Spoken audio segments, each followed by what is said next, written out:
All right, good morning, everyone. Welcome to Market Prep. I hope you guys are having an amazing morning. Hopefully, you guys had an incredible day yesterday. Good morning, Peter. How are you doing today, my friend?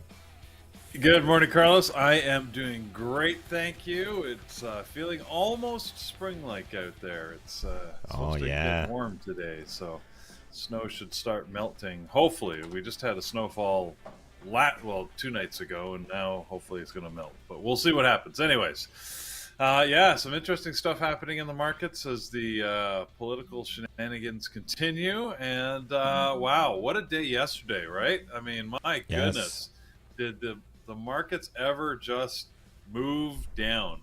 They just sold off, and there was no let up all day. So if you were short, you had a good day yesterday.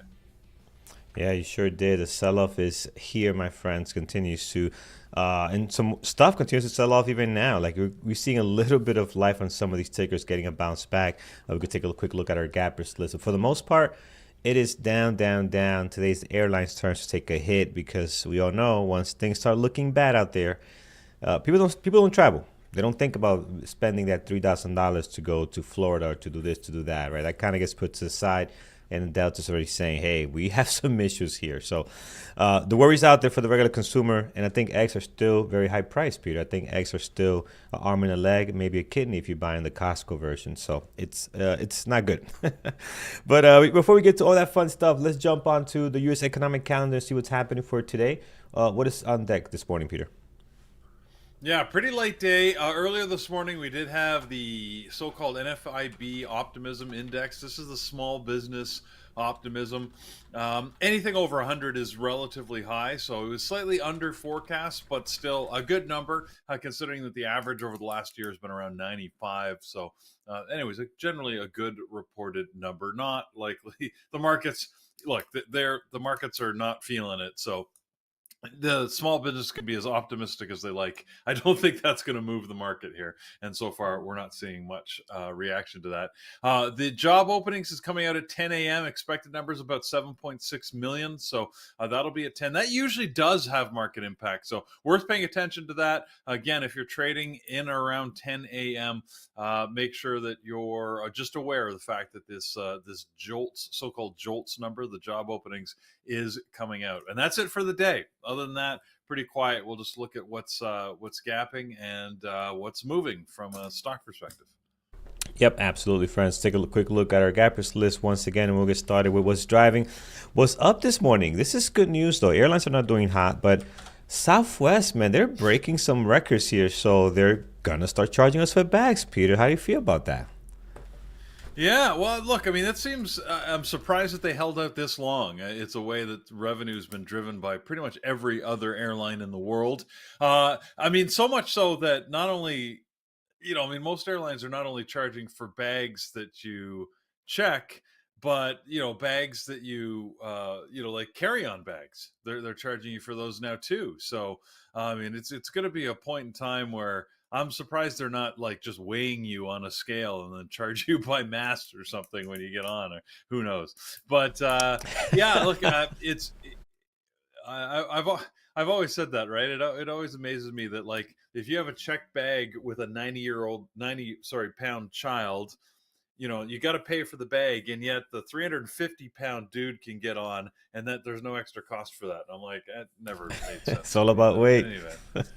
Yeah, well, it is. I mean, from a fuel perspective. So I agree. But anyways, um, so yeah, Southwest. It's interesting, right? So as a customer, you may not be happy with the fact that they're charging for a bag, but from a shareholder perspective, the stock is loving it this morning because obviously it's extra revenue for what they're doing today. So, will it cost them customers? Probably not. If you're booking Southwest, you're still going to book Southwest. You might complain about it a little bit more, but it's unlikely to reduce their bookings. So yeah, so the stock is taking a good push up here this morning as a result of that news. I'm just reading some of these comments. Kevin, that's a good one over in our chat. Kevin is saying, I'll be paying for two people and my wife will be paying for only half a person. That sounds about right. This is probably the same thing in my relationship as well. So Yeah. it'll allow us, it'll motivate us to start losing some weight here and get slim right before the flight. Like, oh, hold on a second, a couple more pounds. I could save a few more bucks here. But yeah, And guys, yeah, it's everybody coming back from vacation will end up paying an extra premium, right? Because we always put weight on the vacations, right? oh, don't go to a cruise. I've never been to one, but I hear people when they go to cruise, they come back with a half a person. So yeah, don't go to a cruise. All right, friends. Let's get to it. Let's see what else is next here on our gappers list. Again, a lot of new stuff, a lot of firsts for Southwest. So that's a first. And they are, I was reading, they got established about 5 years ago. The other one is that they just, about a week ago, they announced some layoffs, right? So they never had layoffs ever since they started. That's like one of their things that, we take care of our employees, love, love, love, whatever. But they had to do it because things are just not looking well for the industry right now. Let's see what else is next here. We have XPEV leading the way here. We are up 9.4, 874,000 shares traded. This gap up looks like if it was not XPEV, I would say, hey, it's a buyout. It looks very flat, but it's not the case. XPEV is doing well, Peter. Look at the daily here. It is nasty, but it's on the right direction. Yeah, they seem to be doing a Me Too moment. Oh, They have announced that they're going to be investing 100 billion won, or 13.8 billion US dollars equivalent, in robots. Robots. So of it course. feels like they're doing a Me Too after Tesla, right? So, anyways, their CEO announced on last night, or our time, overnight last time, that they are going to be investing this 100 billion won in the development of robots as a long-term project. So everybody likes their humanoid robots. Hopefully, theirs are less creepy than some of the other ones, but unlikely. They're all creepy in my mind. So no details about what that means, other than they are thinking of scenarios in which they can deploy these humanoid type robots. So yeah, given the stock a boost, I guess. I don't know what to say about this. I'm still frightened of all of these robots. I don't want them. Not in my You don't house. Not in my house. Damn it. you don't want the robot watering your plants while you play checkers with your No. kids, or Yeah. no? I Yeah. got it. No? Absolutely not. XPEV, guys, I love this pop up. I love the daily on it. It's been moving well. Again, if you notice, the daily body itself is very small on a lot of these. Here we had some good ones, but for the most part, they're very small. So what that means to me is just that we are not getting a lot of intraday action when we're trading the market open. So we're getting a lot of gap ups. It's happening overnight, given there's a Chinese ticker. It makes perfect sense. But throughout the day, we're not getting great movement. So today could be different. I really like how far this thing has moved up while everything else is moving down. I'm really inclined to put XPEF on my list, and I haven't not put XPEF in a very, very long time on the list. So I'm going to put it here on a secondary for now, and we're going to watch this one. I think today could be the day where we get some stuff done here. All right, let's continue. It's just an update on my banner. I do have Southwest on here. Made me think of Dust. I'm going to add it on there. Peter's going to talk about that on the gap down list. We got some stuff going on there. And I also added American Airlines because it's getting to a price where I really, really like for long-term stuff. But for day trading today could be really fun too. So those are the ones I have already on my list. I see JetBlue is making some noise too. I didn't hear anything about JetBlue. I don't know why they're gapping up this morning. Up 5.3, 588,000 shares traded. Peter, did you hear anything on these guys? No, I wonder if it gets a little bit of a Me Too move, but I didn't. Let's see here. They announced a new VP of Technology Products. I don't know. Other than that, yeah, I don't see any big news. Yeah, so they're moving there. And let's go back, continue with Chinese tickers. The next one we have on here is Lee. So Lee also gapping up today, 5.2, 516,000 shares traded. So again, their dailies is kind of going sideways here. I don't like it as much as I like XPEF. I mean, XPEF is really extended, so that looking pretty nice. Lee, for the most part, I'm not too fond of. I do see some other Chinese tickers here as well, Peter. I see Baba, which I'm probably gonna add to the list. I see Tao, CJD. So anything else to add on all of those? There is some news on Baba, specifically that they are partnering with Manus AI. So whenever you get an AI partnership, people seem to like it. I don't know who this is. Manus AI. Manus? I guess I'm saying that right. Anyways, AI is partnering with Alibaba's Quen. Remember we talked about Quen? That's supposed to be their answer to DeepSeek. So, anyways, look, Baba makes sense. They're going to collaborate with a lot in the industry, being sort of one of the larger companies, but with deep pockets. It makes sense, right? So, enemies, what do they say? Friends close and enemies closer. So, yeah, I imagine there's going to be a lot of AI type partnerships, because how many AI bots can we have out there? Maybe it's famous last words. I guess we could have an infinite number of them. But this sector, Carlos, it jumps up a little bit when you get this type of news. Is it going to create trading opportunity? I don't know. I've been trying to watch Bob over the last couple of weeks and haven't really loved the way it's moving. And you can see this on the daily. Look at how like gappy it is here, right? With tiny little candles that are smaller than the gaps themselves. So it's been hard to trade. I think there's, we'd stick with some of the other North American ones that just give you a little bit of smoother price action. Yeah, yeah. We'll see how that plays out. I personally do like Bao, as you guys know. I think it trades very well. So I'll put it on my secondary list here. I got a lot of Chinese tickers today. I got two of them, which is a lot. So we'll put Baba. I'll put it in a secondary list because right now the pre-market volume, by the way, 1.2 million is actually really good for Baba, and we're up 4%. And these guys, they love selling off, right? Like the stock likes to sell off itself, so it sells off better than what it does on the way up, right? You can see here on the daily, you can see how nice some of the sell-offs are, right? So it loves to do that. Again, lately it's been very strong with a lot of positive news. You had Apple coming up here, although some people knew it here, right? I'm not going to stop saying that. But Apple released their news here about using their AI, which is not going well, at least not here in the US. But yeah, they got a lot going on here today. Maybe they can get some volume in and trade very well. We got a great question yesterday, or a comment, right? When we were talking about this volume, like this 1.2 million, we're referring to pre-market volume, right? So when you hear say, hey, it has great volume, we're looking at that pre-market volume that's starting for the morning.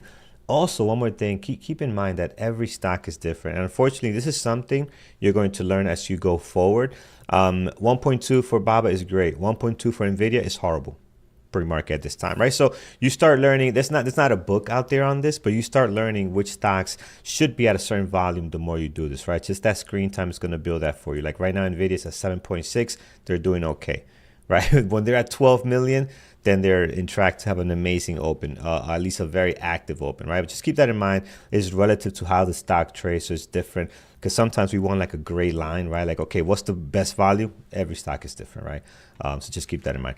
All right, let's get back to our list here, friends. We are looking at the gap up so far, and I think that covers about everything. I want to look at United Airlines. Well, we kind of spoke about how these tickets are doing. Here's another one. United Airlines also up 3.1. Peter, do we have anything specific to them other than what Southwest is doing and Delta at the moment?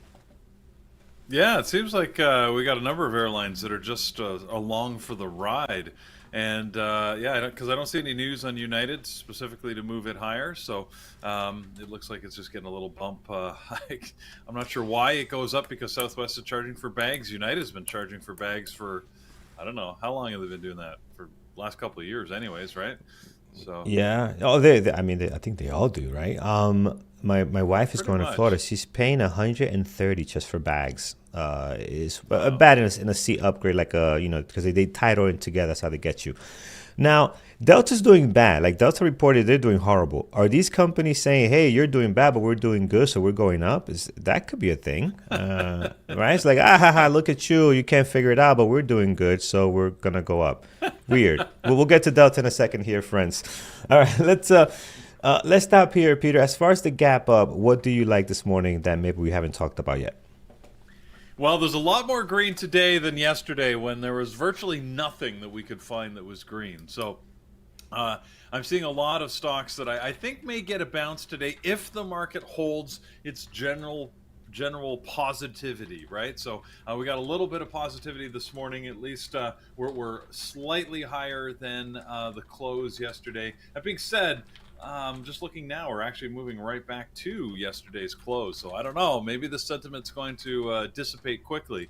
But Tesla's green this morning, so I was hoping that Tesla would, get a bounce to give us something to trade. That being said, it's been moving down for the last hour or so. So I don't know. It's still green, but just barely, like a lot of things. Semiconductor sector, I always like to keep an eye on. I mean, Nvidia's a great one for getting these little pops at the open. It was green when we started the show. It's now gone red. But again, it's just, a lot of stuff is hovering around the zero mark. So pick whatever you want. And then, of course, we've got a big mix on the Magnificent Seven, as some are green, some are red, but pretty much all of them are within, about 0.5% or so of yesterday's close. So, Carlos, I think it's going to be, it's a grab bag. Pick whatever you'd like. Yes, it's going to be. Sorry, I was updating my list here. It is going to be one of those days for sure, and we'll find something to trade. I mean, we got some new players in making some noise, like all these airlines. Love, Delta. We'll talk about in a second here. American Airlines, United. So I like what we're seeing here. Some fresh blood in the mix this morning. All right, let's take a look at what's gapping down. A quick look at our gappers list brought to you by tradingterminal.com. And you can see here we have a couple on here. Delta's the one that's not doing so well out of all the airlines. And then we have some other ones on here. Looking quickly at the names, a lot of these do not trade well. So I don't expect to find anything great off this list. But let's try to go through some of these quickly in case there's something that surprises us. Let's look at ARVN this morning. So if we type that in, I like this drop, 37%. 712,000 shares traded, right? 37% is quite a bit. I know it's a lower price stock, only going from 18 down to 975, but that is nice. Peter, who's getting fired today over at Arvinas Inc.? Arvinas, I think that's how you say it. Yeah, Arvinas Biotech. Usually when a biotech comes up, it's usually good or bad news on a drug trial. In this case, they actually published positive news on a drug trial, but clearly the market is not convinced. They've got a trial on something called Veritac-2 with Pfizer, so they're partnered with Pfizer on this. And the articles are saying that they're announcing positive top-line results. This is the phase 3 trial, so this is a late phase trial. Again, the article is positive. Clearly somebody's reading between the lines or knows something different, because the stock is not up, it is down. So will it be an active trader? I don't know. I mean, Pfizer is not reacting at all to this news, so clearly it's a very small part of Pfizer's business, not impactful one way or the other. For Arvinas, it's much bigger news. Again, they're gapping down. I mean, this is massive, 36%. So, but the volume is lower than I want, right? At this type of move down, a third of its value, I'd like to see much more than 1 million shares, anyways. Yeah, I agree. This move is a lot. It should be much higher. Maybe a secondary today. I mean, I do love the drop. What's the float on this? 53 million. So it's not bad. I think it's such a big drop here. I think it's worth taking a look at. I'll put in a secondary and let's see what happens here. Let's take a look at ASAN. What is this? Asana. Oh, this is a software company. We are down 27%, 890 shares traded. 190,000, excuse me. These guys don't trade well, right? We've seen them in the past. I didn't remember the ticker, but I know the name. Their intraday action. Today we're gonna have better stuff to look at, I feel. So I love that they're down here 26%. I'm not sure how well they're gonna trade, Peter. What's your thoughts on it? Yeah, I don't know. I mean, they did have some news this morning. So two things. First, their CEO, Dustin Moskovitz, Dusty. announced that he's stepping down. I don't know if anybody calls him Dusty or not, but um, anyways, Dustin Moskovitz. He said he's going to step down, and clearly it's a surprise because they do not yet have an identified successor. So the company said they're going to have to go and identify one, and they called off their forecast. Excuse me. So calling off their revenue forecast is a big deal. Now, did the CEO step down because he knew revenue was tanking and decided to get out while the getting was good, or did they call it off because he's no longer there to drive it? So I don't know what's the cause and effect here, but it is interesting that these two announcements happened at the same time. So to me, that's interesting enough that you may want to look at trading it. That being said, this morning, once again, the volume with that, I'd love to see over 1 million shares. Now, this is a NYSE stock, so anything that trades off of the New York Stock Exchange like that, it can sometimes, not get the movement until the market open. I again don't know. I think you just have to watch it and see. It's probably only about a 20% chance that it's going to be good trading over the course of the day here. So, you can take the risk on it if you want. Probably if there's better things, you might want to just put it aside, and only if it pops up on a scanner could you bring it back to watch.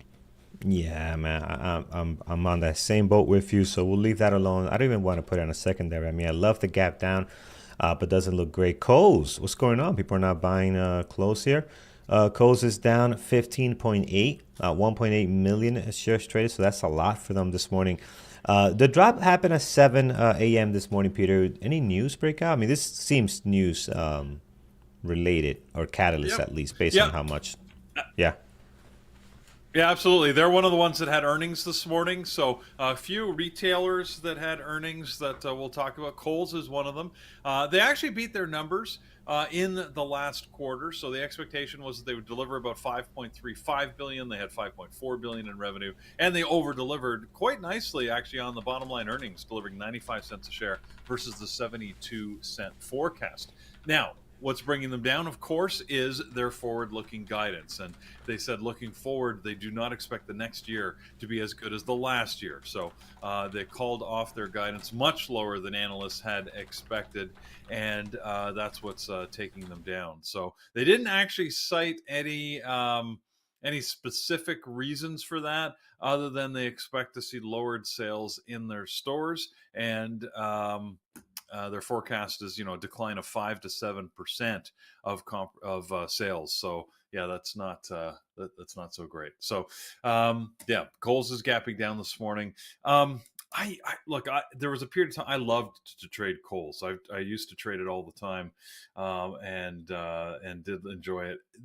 That's many years ago though. So right now it's a tough one. You got to wait for the volume. It's a NYSE stock again, so be careful with it. I'll probably be watching it just because it's got earnings, but I'll be cautious about jumping into it. Yeah, yep, absolutely. Friends, we are very active in our YouTube chat today. It looks like everybody's adjusting to their schedule. So thanks for all the questions. If you have questions, throw them in chat. We might not be able to answer them here live because of airtime, because we got to get to certain things by a certain time. But throw them in chat. We got a team of guys here and girls, answering questions. You got team at bearbrootraders.com. They're there answering your questions. So don't feel, that you can't throw a question in the chat. Then we'll get back to you. One of the questions we have that I want to get to is by Parav D. Singh. Hopefully I pronounced that correctly. And his question is, what do you guys think about the move from TD Ameritrade to Schwab? Great question, man. I had to go through that transition because I had TD Ameritrade with Thinkorswim, and we still got a Thinkorswim app, and as you know, but everything on the back end is now through Schwab.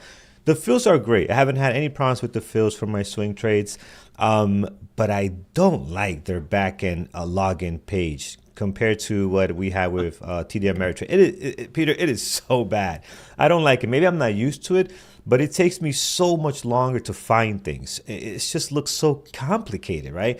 Compared to Thinkorswim. Now, I had Thinkorswim since 2017, so maybe I'm just very used to it. Coming to something new just a couple of months ago, it could just be that. But as far as that Thinkorswim application, it's working perfectly fine. The fills are great. I think Schwab is doing a great job. So But I hate the back end. I don't like it. Brian, you work there. Where do you work? In Schwab. So if you work there, it's great, man. Don't feel bad. I love it. The back end. I don't want to. I don't want you feeling bad, my friend. But yeah, that's how I feel about it. Hopefully that answers your question. All right, let's get back to the list here. Let's take a look at another one. We looked at Kohl's. Again, won't be on my list. I think we'll find something better to look at. RDFN is another one. Oh, this looks ugly. Looked ugly yesterday, looks ugly today again, Peter. So now we're gapping down 6.3, 1.1 million shares traded. It's not going to be on my list. I don't like it at all. Yeah, and their news yesterday was about an acquisition. This is just a continuation of that move. So remember, Rocket announced that they are being acquired. Rocket is acquiring Redfin. I want to say that clearly. So this is probably just sort of a pullback after. It was one of the few that actually sort of at least moved positively, because of course they had news that whenever you're being acquired, that's usually good news for you as a company, and that sort of they jumped up pre-market. They held those gains, or some of them, over most of the day, and now they're just giving a little bit of it back. So yeah, but not in play. Yeah, I don't like it. Let's take a look at RKT. RKT this morning, we had it yesterday as well, gapping down racket companies. Volume was good yesterday, but again, it was messy to me, at least. And you can see it here. The start of it just really choppy all over the place, and light volume. Like, this volume is way too light. This is under 500,000 for 5-minute count. It just seems very light to me. So I won't have it on my list. I think the volume's just going to get worse as we move forward here. So I'm just going to leave it alone. Peter, you have anything to add on this one? Well, I mean, that's the same transaction, right? So Rocket is the company buying Redfin. So yeah, they're both up here because of that. Yeah, both ugly. Let's take a look at Verizon. Verizon, it's in play today. They got 846,000 shares traded. They're down 4.5, so good volume down here. But they could be good today. Depends. Their trading could be brutal, man. They're very, very choppy. They're not the best intraday trading ticker, but obviously taking a hit this morning at 8 o'clock. Is this earnings, Peter, or some other catalyst happening? They it's not earnings, but it's forecast. So their chief revenue officer, I love how they keep making all these C-suite new title roles. Anyways, chief revenue officer Frank Boulben says that this quarter will probably be soft. That's the quote from him. So as soon as you say a soft quarter, it means we're not hitting our numbers.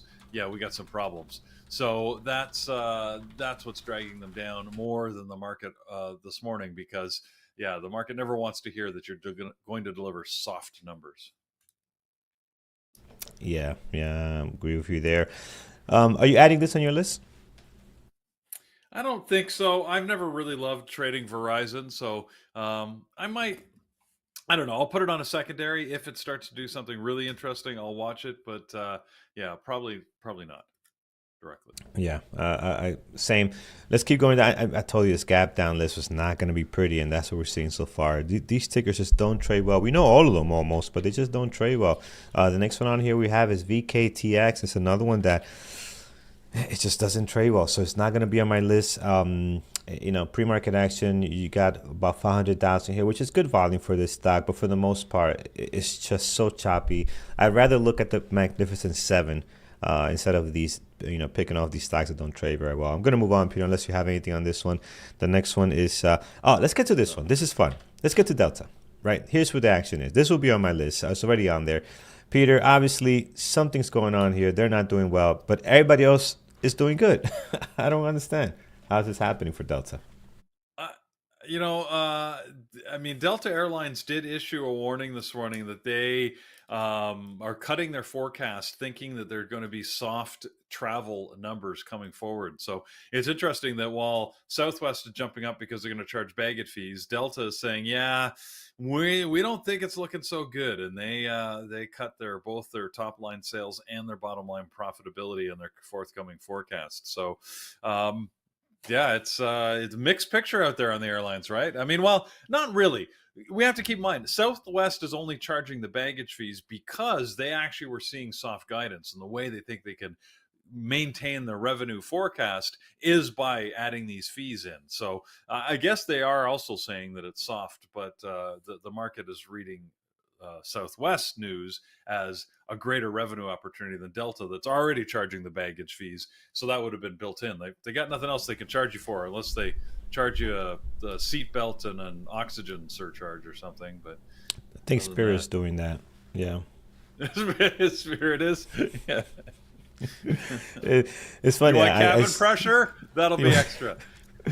I saw a meme showing that, hey, you know what? Airline has never had any fatal accidents, and then you see that like the Spirit Airlines is just kind of taxiing by. So I'm like, oh, look at that! And these guys know how to land. They won't take care of you, but they'll definitely land your plane safely. What are the Max 7 tickers? I mean, you could look that up, but we'll tell you here is Apple, Nvidia, Google, Meta, Tesla, barely. And what else do we have here? What's the other one? Is it, I think Netflix. Is Netflix in there? What am I missing? Oh, Microsoft. Missing Microsoft. No. Yeah, Microsoft. Yeah. So there you go. That's the Max 7. So if we could Google that as well, it'll come right up. Magnificent 7 is what that stands for. All right, guys, that covers our gap up and gap down. I mean, again, just not a whole lot that came off of that. On my list, I'm going to fill it up with some of these Magnificent 7s, as you can see here, because for the most part, there's a lot on here, but not a lot that is looking great this morning. Peter, before we leave the gap down, anything you have on your list gapping down that we haven't talked about yet? There were two earnings that I was watching. One was Dick's Sporting Goods. Well, three. We already spoke about Kohl's, but Dick's Sporting Goods, DKS, also had earnings this morning. Good quarter, beat their numbers in the quarter. However, and they actually were silent on their guidance. So, but I think with the Kohl's calling off their forecast, some of the other retailers reducing their forecast, I think everybody's expectation is that Dick's is probably going to have a challenging year coming forward and a challenging quarter. So that's more assumption than it is fact because they haven't said anything. So DKS gapping down a little bit this morning. What are they down? They're down about 2% on low volume. So yeah, they don't typically trade a lot of volume pre-market. The other one I was watching that has even lower volume is United Natural Foods. I just wanted to see how they were coping. And once again, good quarter. UNFI is the ticker on United Natural Foods. Beat their revenue a little over $8 billion when the expectation was they're going to do a little under $8 billion and over delivered on bottom line earnings. And they're gapping up actually. They're one of the few that is green, but it's only on 30,000 shares, so it doesn't really tell you much. That's it. That's it from an earnings point of view. There's a whole bunch of other earnings, but they're not companies that we normally keep an eye on, so not worth mentioning. I do think the Magnificent 7 is the place to watch, no matter which of those you like. You guys know which ones I like probably by now, but there's lots of them. I know yesterday a few people were trading Meta and Google and had some decent days on those. I mean, look, everything, if you caught it at the right time and rode the wave down the mountain, you were doing fine. So, pick your poison for today. I think they're going to be in play. Just don't presume the direction. Again, these days after big sell-off days, it could go any one of three ways, right? We could keep going down, we could get a bounce back, or we could just chop sideways all day. So I think all are options in play. The one we might want to mention is Tesla.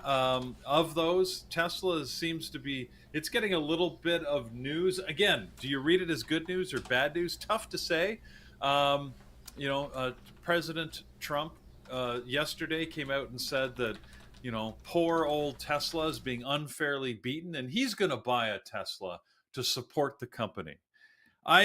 Which I find, that's nothing more than a PR statement, is it? Like, whether he buys one or not, he says a lot of things that doesn't happen. But even if he does buy one, does he even have a driver's license? Like, I can't. So I don't know if you Trump know this. No, they can't drive. The president can't drive a car. They cannot drive the cars. Yes, the president cannot drive. Right. I know Bush. So this is what Bush does, right? Bush, he has a private land, huge private acres in Texas, and he can drive in his private land. So he has that, he drives. Right. But once he's in local streets, he can't drive. I'm like, wow, that's interesting. I ran into that. Yeah, there was I know why, because do you remember there was a series called Coffee and Cars that That With Bush, Seinfeld. yes. Seinfeld Oh, did no, one. no, Well, no, no, no. he did one with Obama where he showed up at the White House and they had to drive in like the little circle in the rotunda or Yeah, yeah. whatever. Anyways, but yeah, so it was there that I learned that yeah, apparently a sitting president is not allowed to drive their own vehicle. Like it's one of the rules of being president, which is fascinating. But anyways, that being said, I just can't picture Trump. I just picture him always in a limo, right? Like going somewhere. And why would you drive yourself if you've got if you have people who can drive Trump you around? I hasn't guess. driven But himself since like probably 18, 15, when he just wanted to drive just for yeah, fun with his friends. He does not know how to drive a car, man. It's just a whole different that's what I world. mean. Like I Yeah. wouldn't think so. Like I just can't picture him driving a car. Like it's not like he's jumping in the car to go pick up some ice cream or something. No, Just he'll probably try anyways. to use both feet to get for the gas and brakes. Again, nothing against him. It's just his. You got to remember, he was born in a whole different world. I mean, this guy is Yeah, not, I mean yeah. And that's he's a New not him. That's Yorker, right? everybody. Like New York with a lot of money, with a lot yeah, of money at a exactly. very early If age. you're a You New know? Yorker with money, you Yeah, don't need to drive yourself. But anyways, all that absolutely being not. said, it's interesting that they made the statement that he is going to buy a Tesla, like he's buying a single vehicle to support the company. It's symbolic, of course, but to me, that it was sort of interesting that sort of might put Tesla a little more in the spotlight today. The normal again, will it cause a bump in the stock, a drop? I mean, look, it's going to move anyways, but I might just add a little more fuel to the fire, which will make it interesting. We're getting The so comments far. are great. I love All the these comments and the memes. random, One of the comments you know, from memes. DEF over on YouTube, he says he was born with a driver. Oh yeah. Okay. Yeah. Well, maybe. Yeah, I bet. I bet. All right, All friends, lots right. of fun. Let's do this. Let's take some of your tickers, what you guys like this morning. Again, my list at the bottom: Southwest, Delta, Tesla. Secondary list: American Airlines, XPEF, Baba, and Arvinas is on there, and we'll see how that goes. Right, how that plays out. I'm gonna fill up the rest with Max 7, but before I do that, let's see what you guys like. Let's start here. CrowdStrike. Let's see Well, here. CrowdStrike. Yeah, Peter, go ahead. oh no, Sammer was saying, does the statement say that Elon is feeling the pain? I mean, that's what I'm guessing out of this, right? I guess that was the subtext to me that presumably Elon was complaining about his stock or going down. Like I wouldn't imagine Trump on his own, just decided out of empathy to buy a Tesla because he was watching the stock. I don't think he watches Tesla stock. I mean, maybe he does. I have no I idea, think he does. I but think he's just really involved in the stock market, and Tesla's probably going to be in a lot of headlines. Yeah, because remember, he's yeah, just from New York. That's what he does, right?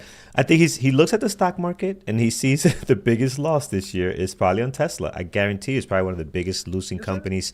I'm sure I don't from year know. to date, You think? 100%, I a mean, hundred percent, Peter. percentage Yeah. wise, Oh yeah. maybe. Oh yeah. I was going to say For sure. not in market valuation because I think like Nvidia's lost more market, but Yeah. they were just larger Could value. be. But you're right.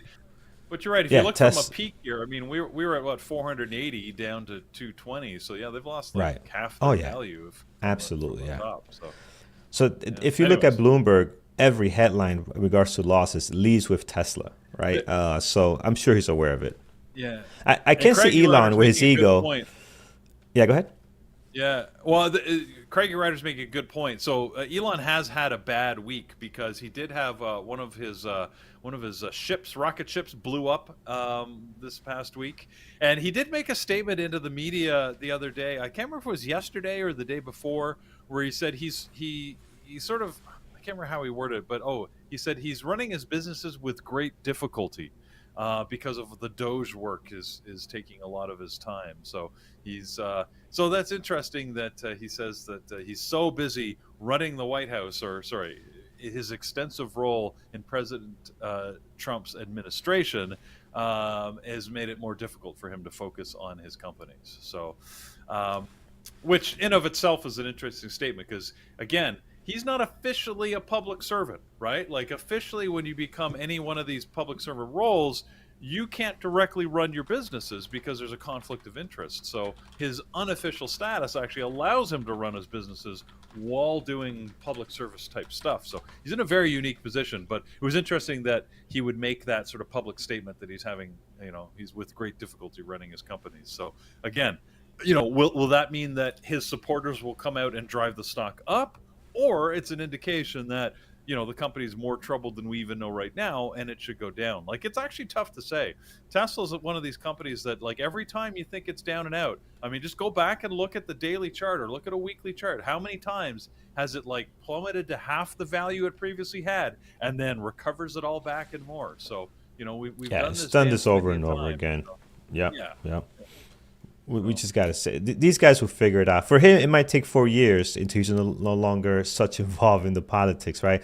Because this is why CEOs stay away from politics, whether you're Democrat, Republican. You usually never know what a CEO is supporting. They don't want to be involved because you're going to lose 50% of your potential sales. Not potential sales, but 50% of the people in the country are probably not going to be buying a Tesla if you're, polarized to one side. It's just the way it is because this country is always very 50%, 40%. It's not like it was back in 1984, Reagan. We had, I think only one state did not vote for Reagan, 1984. It's wild, but other than that, we're pretty 50-50. All right, guys, that's as much politics as we could get into before we start pissing people off, which I don't mind sometimes. I think these conversations make you feel alive, and we should be able to have them without fighting. And I think today we did a good job to stay very neutral. All right, let's take a look at guys. Yeah.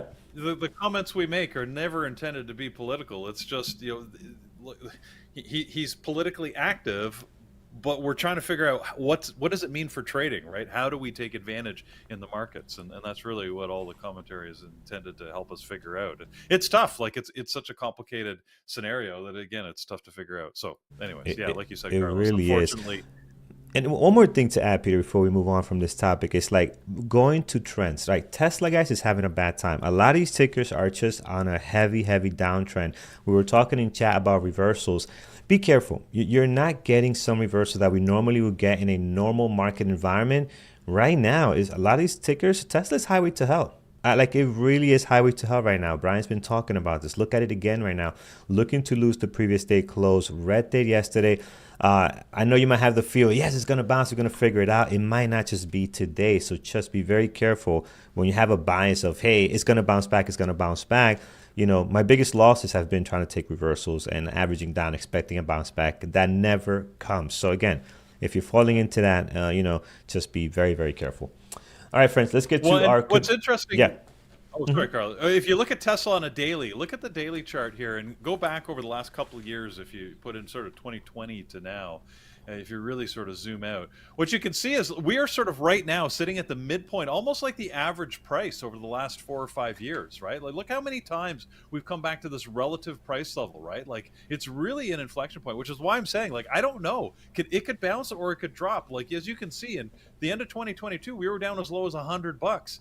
But at the beginning of 2022, we were $400. So Tesla has shown. I mean, it can move quite radically, and we're at a spot now where definitely it could go lower, but it's also had a lot of support higher. So like this is why I like trading this stock. Like, I don't own it in a long-term portfolio because I just find it too volatile for my investment, my retirement portfolio needs, right? Because it just makes me, it would give me anxiety. But from a trading perspective, I watch it every day because every day you just never know what it's going to do, right? And it's worth watching, in my opinion. So. Yeah, I agree, man. I love this ticker, and we love trading it. That's very good for us. All right, we could keep talking about Tesla the entire day. Man, I want to ask something else, but I'm not going to because it's such a fun stock to talk about, Peter. I mean, let's go to community events before we get more into it. Today is Tuesday. Is it Tuesday or Wednesday? No, Tuesday. Yep. And it is Tuesday. And let's get into what's happening today. All right, we've got a number of sessions for you today. It is a strategy and trade book day, as it is always on Tuesday. So I'll go chronologically, which means I'm going to start at the bottom left, starting with Phil's small account option trade book session. So if you want to understand how to trade options, and you want to do it with a small account, then this session would be for you. All of these today, by the way, are for elite members. They're in the webinar room, each and every one of them. So we've got that. Then we've got a session right after. We're trading with a book map. That book map session is happening at noon once again in the webinar room, so you can back to back from 11 right through to 1. You can stay there and attend those sessions. Then later on this evening we have got our Thor's session talking about how to use these Camarilla pivot points that he uses all the time. You're going to talk about this specifically, the R4 and S4 breakouts.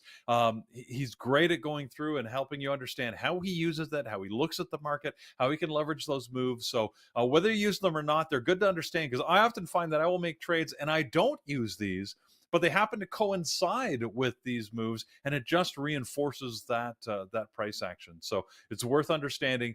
Attend that session at 8 o'clock tonight, and I promise you it'll be a good education. So again, with Thor at 8 o'clock, and then next week Lenny's going to take over, and he's going to talk about how you can optimize your trades using the opening range break. So many people trade opening range break strategies that it's worth understanding them, because whether you trade them or not, I don't largely trade them. However, it's good to understand them, because you can sort of then get an idea of how things are going to move and how to take advantage of it later, which I do in my bigger strategies. So that is next week, March the 18th, once again at 8 p.m. So those are our sessions for today. Hopefully you'll put them on your calendar. If you want to join us in the Bear Bull chat room, we'd love to have you. Go to bearbulltraders.com, right on the main page, scroll down to the bottom, and you can see our fee structure. The intro right up to the Elite Annual give you an opportunity to join us no matter how much you're ready to commit. If you just want to kick the tires, do the intro. Right? It's only $39. You get a week in the chat room. It gives you an opportunity to see some of our courses and see if this is the right community for you. If you love it, then you can join, maybe using a basic or elite monthly or the Elite Annual. All right. So, whether you want to join again, short-term or long-term, hopefully you will join, and we will see you there soon. If you're just on YouTube, give us a thumbs up. We appreciate that. Helps the growth of the channel.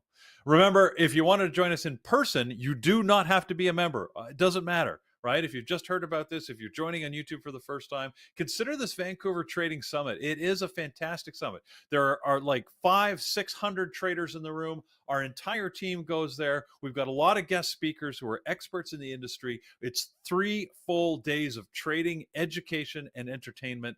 I'm telling you, it is a fantastic event. Hopefully you'll join us there. We are less than 3 weeks away from that event. It starts on March the 29th through to the 31st, once again in Vancouver. We're at the lovely and the fantastic Paradox Hotel, but you can stay in any hotel in the area. There's tons of them and within walking distance. It's a great city to be in, and this is a great event to attend. So hopefully you'll join us in Vancouver for that event. All right, Carlos, let's set some levels. We're running a couple of minutes behind, but we're still pretty good. And then I'll let everybody know what our moderators are watching. So mods, get your lists in, and we'll let everybody know about those in a few minutes. Yep, absolutely, Peter. Thank you so much. Yeah, we're actually pretty good. I don't have many tickers to do levels on. I have Delta, Tesla, Nvidia. I took off Southwest. I'm looking at the pre-market now compared to Delta. I don't like it as much. I think our focus should really be on the Delta. Southwest, I'll move down to a secondary list. It can stay there, but I don't think it's really heavily in play. And I'm making some last minute changes here. I'm adding Nvidia, and I am going to add Apple as well. Again, there's just not a whole lot to look at, so I'm going to be sticking with the Magnificent Seven. As me and Peter kind of been saying all morning, the gappers list didn't provide great gappers this morning. A lot of them don't trade very well. So for the most part, we'll just have some of these max sevens. All right, let's get some levels in. We'll start with Delta. This is very active, but look at the recovery so far this morning. Last night we went as low as 43.10. Today today's low was at a 44.28 or 31. We'll mark that there, and now we're up at 48.65, looking to go green. So this thing has really been on fire here. So they probably realize it's not as bad as Delta is saying. I don't know. Market may be overreacting here. 49.54 is the high of the pre-market for Delta, and you can see here on the daily we got a nice bounce back that we have over the last couple of minutes. We're going to go to the left. I'm not going to worry too much about levels towards the bottom, because right now it just seems like this thing wants to go northeast as it's moving even higher. I'm just going to mark down 42.11 in case it surprises us and it comes back down to 43.10, right, which is the low there from last night, or 44.28, which is the low of the pre-market. But for the most part, it is looking rather strong this morning. Towards the top, you do have the highs and lows for the last 2 trading days, plus the previous day close up there. So you got plenty towards the top. You don't need to worry about adding anything above here. Let's take a look at Tesla, our good buddy Tesla. 11.2 million shares traded. Now that is a lot. I think Tesla doesn't do that much volume at this time. So That's a lot of volume this morning, guys. So we could be getting here into an interesting area. I think it's going to be heavily in play. Have the sellers had enough here? Right, the buyers coming in, just kind of taking over. Is Trump's comment going to do any damage and help Tesla here? Let's see. High of the pre-market 233.50. The low is going to be down at 220.36. Once you mark those there, you're pretty set. And then if you look at the daily here towards the top, nothing you need to add. The last 2 trading days got you pretty much covered. Highs and lows there are doing an amazing job as far as levels. But we're going to go to the left because we're interested. Are we going to go lower on Tesla? Right? We don't know, but we're going to be ready for it. If you look at it here back in October, even August, we do have some really great levels. Oh, you guys remember this? Tesla in October, how nasty it was. Low volume, it just went sideways. We stopped looking at it. It was so bad.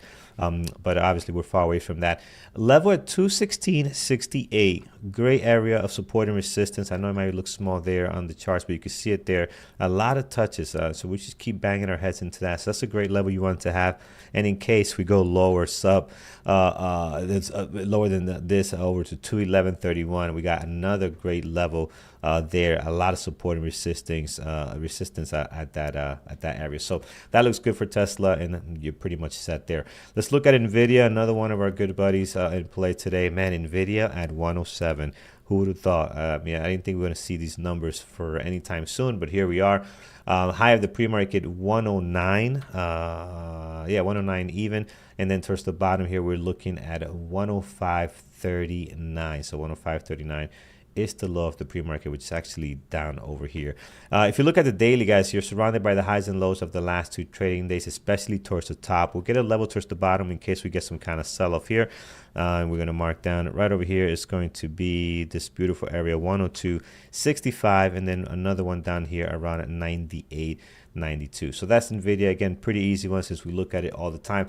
I have Apple on my list. Their daily looks a little bit messy, but we got some levels in here. Low of the pre-market is going to be set to 225.15. Nope, not there.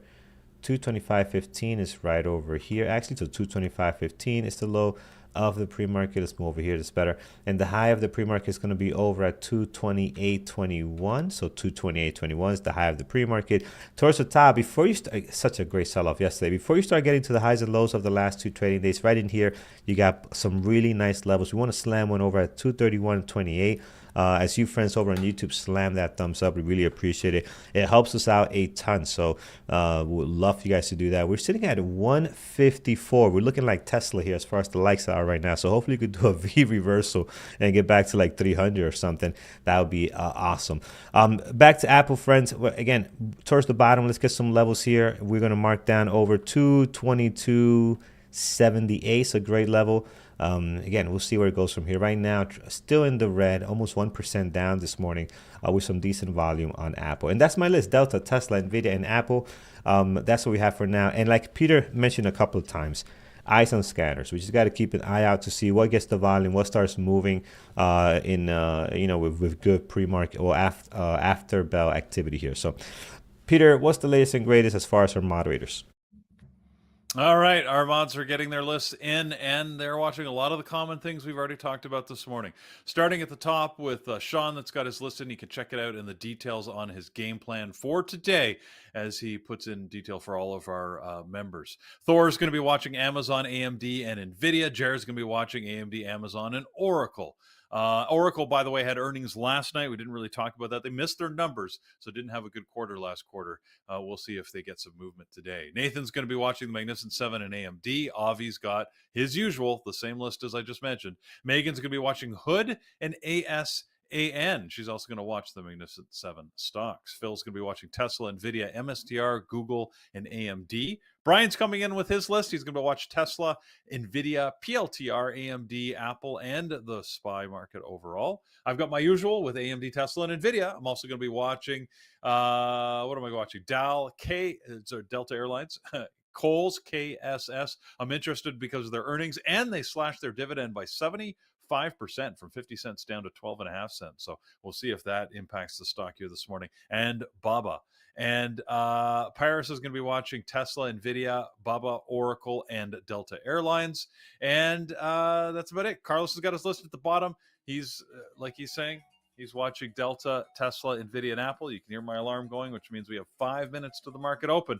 It's time to get our live traders online here, get them queued up. So Brian, Andrew, hopefully you're out there. We'll get you guys going here as we spool up for that opening bell and all of the action. So stay tuned. We've got live trading with you right through till noon here in on YouTube, and of course in the chat room right through to the market close. Absolutely. Thank you so much, Peter. Good morning, Brian. I see he's ready to rock and roll here. He's got his sign. Not quite. Got to get the sign on. Got to get the sign on. There it is. You got a nice one. Peter, you look like you look like you're ready for like a serious podcast, man, with those lights on back there. I mean, Brian, it looks really, really nice. Love it, man. So you got that podcast feel, Joe Rogan type feel there. There you go. Yeah. All right, awesome. We're ready to rock and roll here. Absolutely. Yeah. Okay. Wow. Something. AMD just took a big dive. What do we got? What do we got for news this morning? 10 a.m. job openings. Could be a market mover. So half hour into the trading day, we'll have to keep an eye on the markets. Just make sure that if you're in a position, know that we could get some kind of a big move one way or another, depending on what number, how they react to that number. I'm just gonna set an alarm here. Just make sure I get an alarm going off before a few minutes before we see that number. Nice. All right. The 658. So kind of interesting in Apple. Apple had a big Apple's kind of interesting for possible sell-off here. We definitely have a level at 220. I'm kind of anticipating we might end up getting some chop today on Tesla. Just because it's been selling off so much, maybe the selling's gonna be isn't going to be as aggressive as it has been over the last couple trading days. It's been crazy. Yeah. Let me. Wow, you got a nice move up right now in Tesla. You know what I noticed? They got tons of volume than what they normally get. I mean, they're like 11 million shares traded right now, so that's pretty high pre-market for them. So I didn't catch you mention something about the president saying something about their shares. Was he trying to talk them up, or?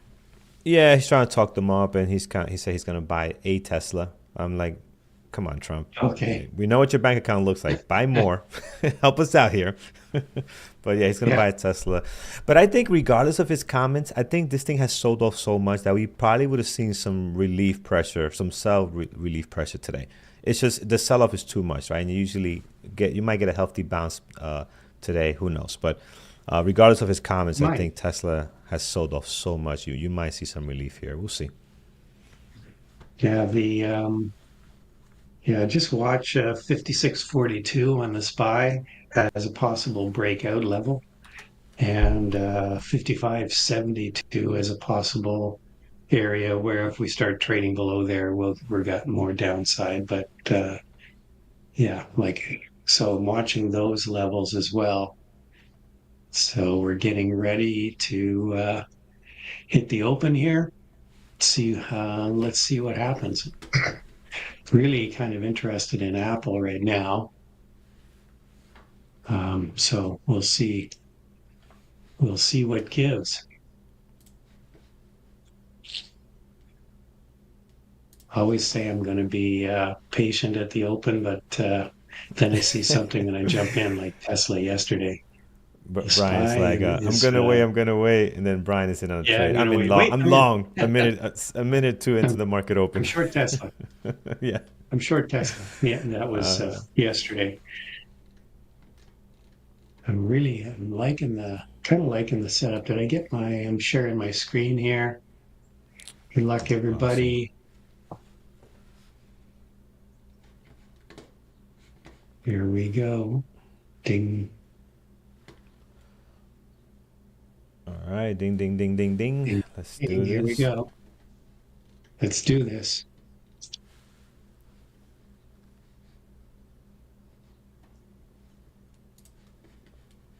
right, I'm trying to get this going. Boom, boom, boom, See boom. what PLTR is popping. I'm hanging out here Apple. too. Oh, Peter, nice. We'll hang Yeah. out with Brian. We'd have All to right. we'd have to see if we get a move on Kohl's. It's a little awkward that it's sitting above the VWAP, so that sort of breaks the Rising Devil type strategy, but we need the volume to come in before I can Yeah. figure anything out. Delta is up. Just let things settle down a bit. SPY is popping a bit. Quiet. Slow open so far. It's been a fairly slow Yeah. open. Yeah, as people keep pointing out, there is the Jolts job openings at 10, so that usually has more market Yes. impact than some other announcements. So keep that in mind. We'll let you know what those numbers look like the second they come out. Yeah, low volume. Low volume. Very like the SPY not Yeah, not a the lot of SPY and the volume Qs. yet. Yeah, not going very far yet. Interesting. Yeah, we had a bit of a sell-off in Nvidia, but nothing didn't really move the needle. Came back up.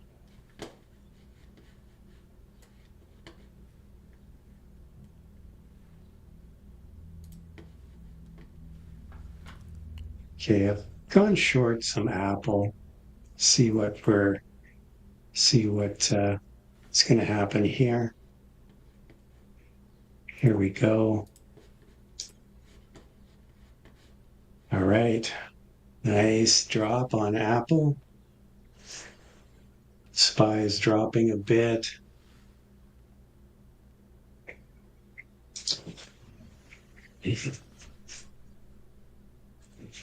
Nvidia's moving nicely up here.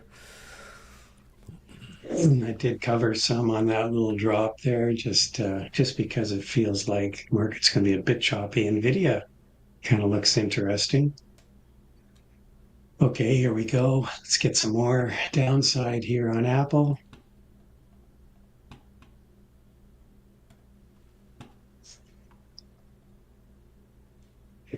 Wow, nice turnout on Apple, man. If it can lose this 222.70, Yeah. I think that's the low of the pre-market. Just Yeah. just so people know, I'm trading the options because it's a $225 stock. So I'm trading the 225 puts right now.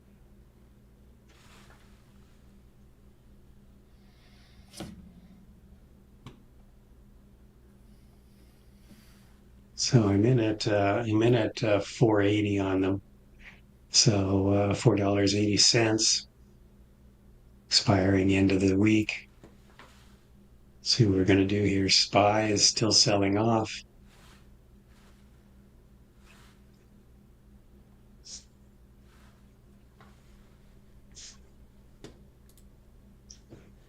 I'm not liking this pop back up on Apple.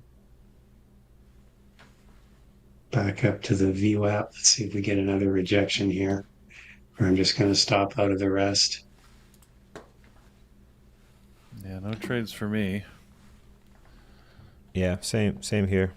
Nothing yet. Watching Kohl's, it did drop, but it didn't give me the predictive signal. Sorry, I was looking for. So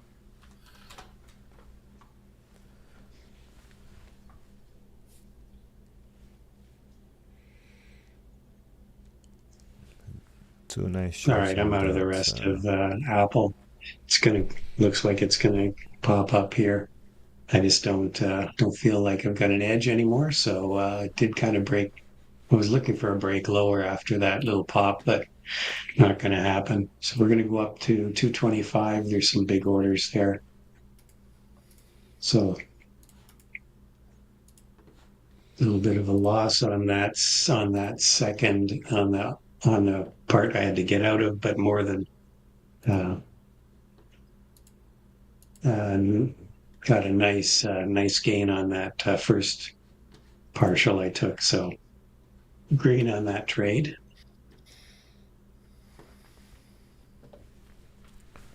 Should have actually flipped my position, maybe.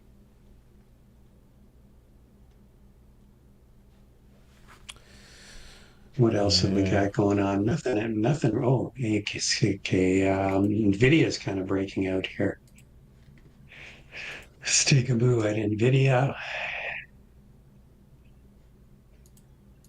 Getting a nice opening range breakout here.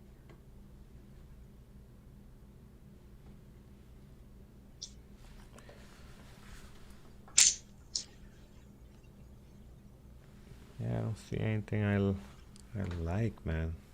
It's a shame. Oh, and video is clean. Yeah, I see that. Video is really nice. Yeah, had a nice opening range breakout. Got long some Nvidia. Brian, you went from we're gonna wait to about taking 3 trades so far. You're crushing it, man. Yeah, I know. Oh, I love it.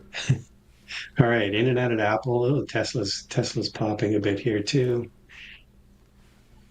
I see people All right, mentioning we're going to go for POTR in chat. 109 on Nvidia. Here we go. Here we go. 109. Going to sell some. Just going to partial a bit here, just because it's kind of chased it a bit. We're right up to R4 right now. Selling some more here.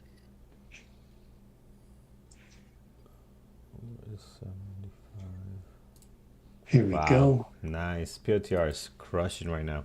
Nvidia, nice little breakout there on Nvidia.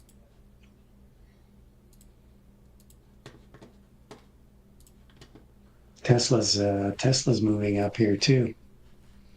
Here we're going to get to 109. Yeah. Ah, there we go. 109. Here we go. Very nice.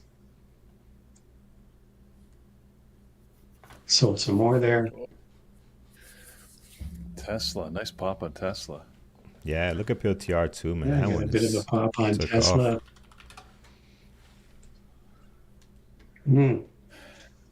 Nvidia's still ripping. There's a big order at 110. AMD looks like it's getting ready to break out here too. I got a We're feeling trading we're the going to open get a bit here. of a pullback here. I'm busy chatting with my daughter who's in the Dominican Republic at a resort right now. So Oh, nice. Okay. Awesome.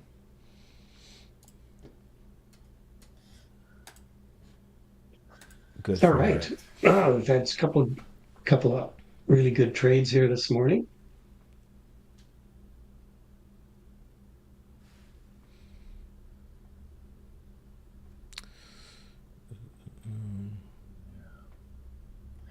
looks like I'm going to be waiting for around 10:30 for my first trade. That's usually what happens. If I don't get one right at the open, I got to wait for the bigger setups, and for me that usually means around 10:30. So especially with, again, guys, don't forget Jolts numbers coming out 21 minutes now until those come out at 10.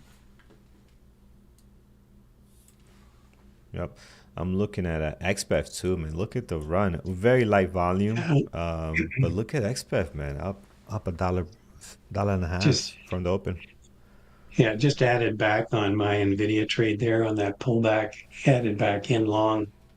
Here we go. I'm going to get to 110 now. Let's go.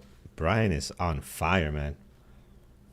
Yeah, there you I go. like it. Ooh, cool.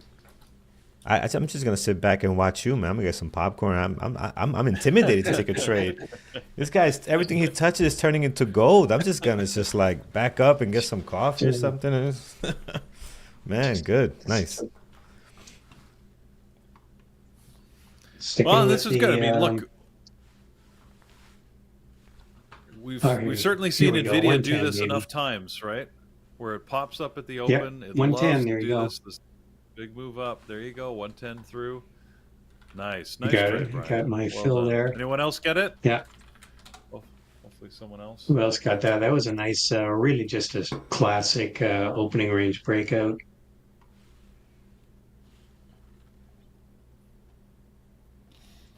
Nice, nice. So many people in Nvidia. Yeah, I Good think job, everyone. everything's looking pretty spicy right now. It's all coming up roses for Brian. Everything's the coming the up Midas roses. touch.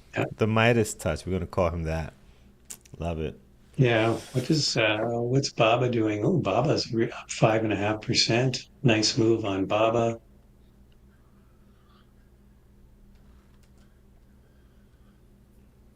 Yeah, Baba had quite the pop too here. Yeah, so everything's been selling down so much, man. Well, not Baba. Baba's been actually pretty strong, but everything else has been down so much. You're seeing a bounce back. So I know people are saying, "Oh, Tesla's gonna jump because of the comments." I think it's just sold off so much. You need some relief here, and you're getting that because everything is doing it. Look at Nvidia; it's crushing too, man. Wow, wow. You still in Yeah, Nvidia, yeah. Nvidia's. I man? still have some, yes. Just Awesome. holding a bit left here, just to see what kind of level we can get to. Maybe 111.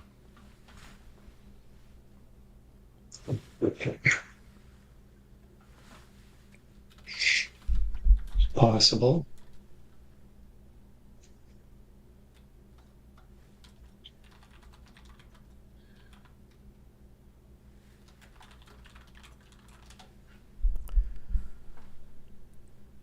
Right, everything northeast except Delta. Delta's struggling. Let's see what it does here.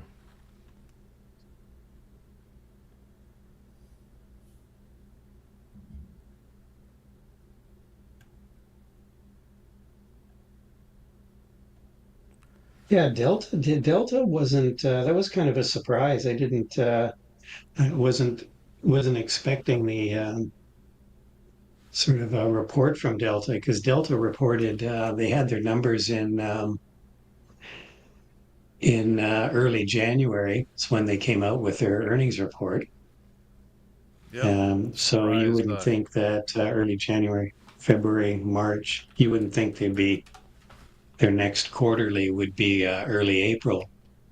It's when the when earnings will start, earnings season will start. Yeah, they're clearly trying to get ahead You of know, they're the seeing what. messaging cycle here by calling off their guidance, right? That early. Yeah, I think that's kind of what I assumed happened there. Because yeah, I was looking back, I thought, how that's they weren't due to report. Delta is one of the first companies that usually shows up in when we kick off earnings season. So we're kind of in the gray zone for earnings season. You know, you get a few ones here and there, but we won't start earnings season again till early to mid April. So let's just see what Nvidia does here. See if this pullback, if we can make a higher high after this pullback. PLTR. Q's looking like they're going to break out here. Same with the SPY.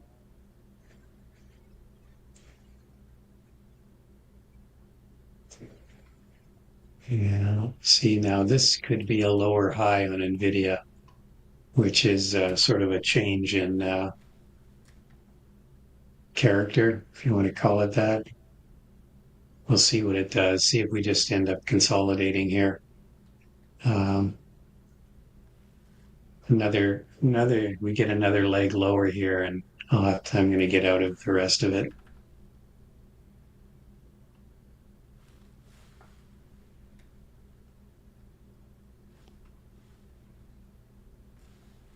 Tesla's trying to break out. PLTR is right at a pre-market high right now. The SPY looks Man, like what a it's getting move. ready to break out. Okay, and this is getting out of the rest of my Nvidia trade. I don't like that. That was a lower low. So no point in hanging on. We may come back down to 109, which is the 9 EMA. Watch for a bounce there. Nice.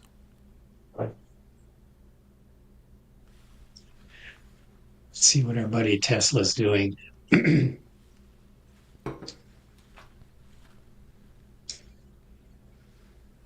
advice on Tesla? I don't know. Could go either way here. Been consolidating since around 937, just back and forth between 231 and 230. Just stuck within that range, but we'll see. Well, how does the bookmap look on that? I just got short a bit of Tesla. Nice. If this is just a small size, I kind of feel like it's rolling over here. Okay. Let's see. It might not. That's why I keep my size small. I don't. I'm not 100% convicted to this trade.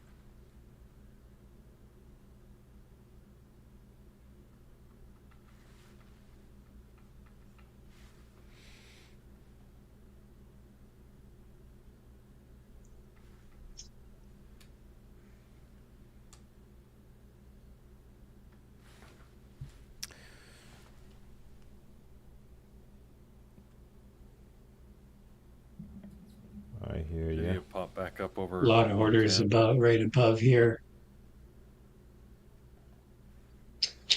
I'm getting out of that trade. Don't like it. Which one's that one? Yeah, short Tesla, but I think it's gonna come back up here. Trying to look at Nvidia didn't quite get to the 9 EMA, bounced back up. Yeah, SPY and Qs are they're doing nothing basically. Again, I don't think we've got. Let's see, Tesla's going to come back up here. Yep. Kind of looked like Tesla was getting ready to roll over, but let's go. See what what's Apple doing? Yeah, Apple popped up and now it's selling off. Nvidia back at high of day.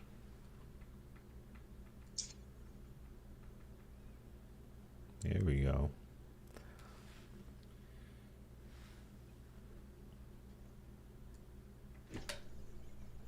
What have we got? We got 12 minutes before the PLTR is breaking out here.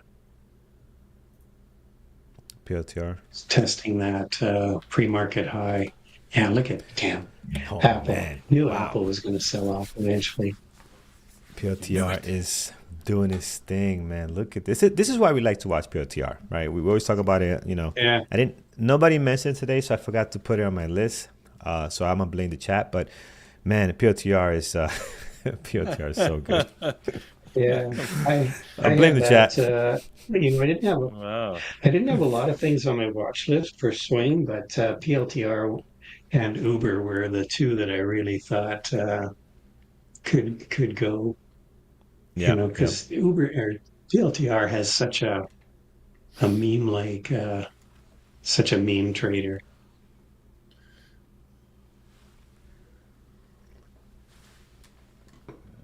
Nvidia here touched 111. 110.99 is the high. Pull back a little bit off that. Paris, are you all out? You must have added into your trade. It's usually a Paris move. I know, BT. Andrew just texted me. He said he's on his way, wiping the sleep from his eyes, and he's getting here. But yes, he would have loved Nvidia. That's sort of his signature trade, isn't it? Tesla, he could have caught as well. Well, quite literally, you snooze, you lose. Sometimes that's true. Andrew has to keep learning the hard way. Snooze, you lose. Watch him come in and have like one of his best days ever, which is gonna be like, okay, whatever. You could. Yeah. You could do that too. We've seen him We've do all certainly seen kinds him of do that. things. Oh yeah, yeah, Yeah, Tesla just broke out. It's kind of yeah, the way that last trade I did was not a great idea trade because we know it was wasn't ready to roll over, definitely. yeah. So anyway, recognizing it wasn't a great trade to begin with, so it didn't take a big position anyway. So Nice, nice. Still waiting for Apple to do something, man. We got our at 222. We got a partial there, so hopefully it continues slower. We could take something else out, but it's struggling here yeah, to sell some more. Apple's just trying to hold this 222 area, 220, Yeah, 222.70. Or yeah. 222.78 is what I got. It went right to it, and I got a partial right on it. I think that's the low of the pre-market. Yeah, low of the pre-market. yeah, So let's take a look let's at see. what Bookmap looks like. Oh, it looks good. Looks Looks good good for short. Give me lower. some good news. All right, I like Yeah, that. yeah, looks good for a short. Yeah. That's what we want to hear. Let's see here. We're at low of Nvidia. day again here, so let's get What's happening here? another flush here Oh, I on like that. Apple.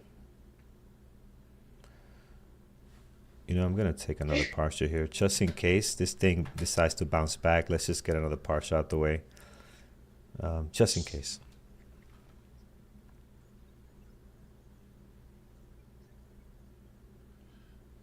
Oh, oh! Don't go to my break even. Bounce back No. again off that. Yeah, They're supporting it at that yeah. I'm glad. 222.70 level. So glad I took that partial because look at it. Oh no! Don't do that. You. Oh wow. Mm-mm-mm. That's A little bit Apple. Apple volatile loves This to is there. do what that. happens. Look at this. Look at this. Look at him. Look at this guy. Why did you have to go there? Yeah, Whatever. just to annoy Yeah, you, eh, really. Carlos?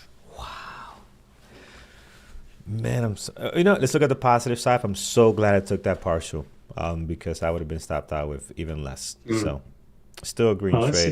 see what It, it it, does here no, again. I'm out of it now. I'm out of it now. So I don't care what it does now. All right. Okay, well, that's I'm pissed I think because it literally went to it my looks break even, Brian. Stopped me out Yeah. at my break even, and now it's right back down to make a new low of the day. Yep. unbelievable. Murphy's Law. Can make this stuff Yeah, up. They're watching our Tesla stream. Tesla That's the wasn't. problem. The market They makers are must be. watching our It always stream. feels like, Uh, doesn't it feel like, yeah, Mr. Market, he knows what yeah. you're doing, and he's going to take your profits. Well, there you go. See, now it is really trying to hold here, but I kind of feel like there's a bigger order building at 222 here. Yep. I think it's going to probably go there.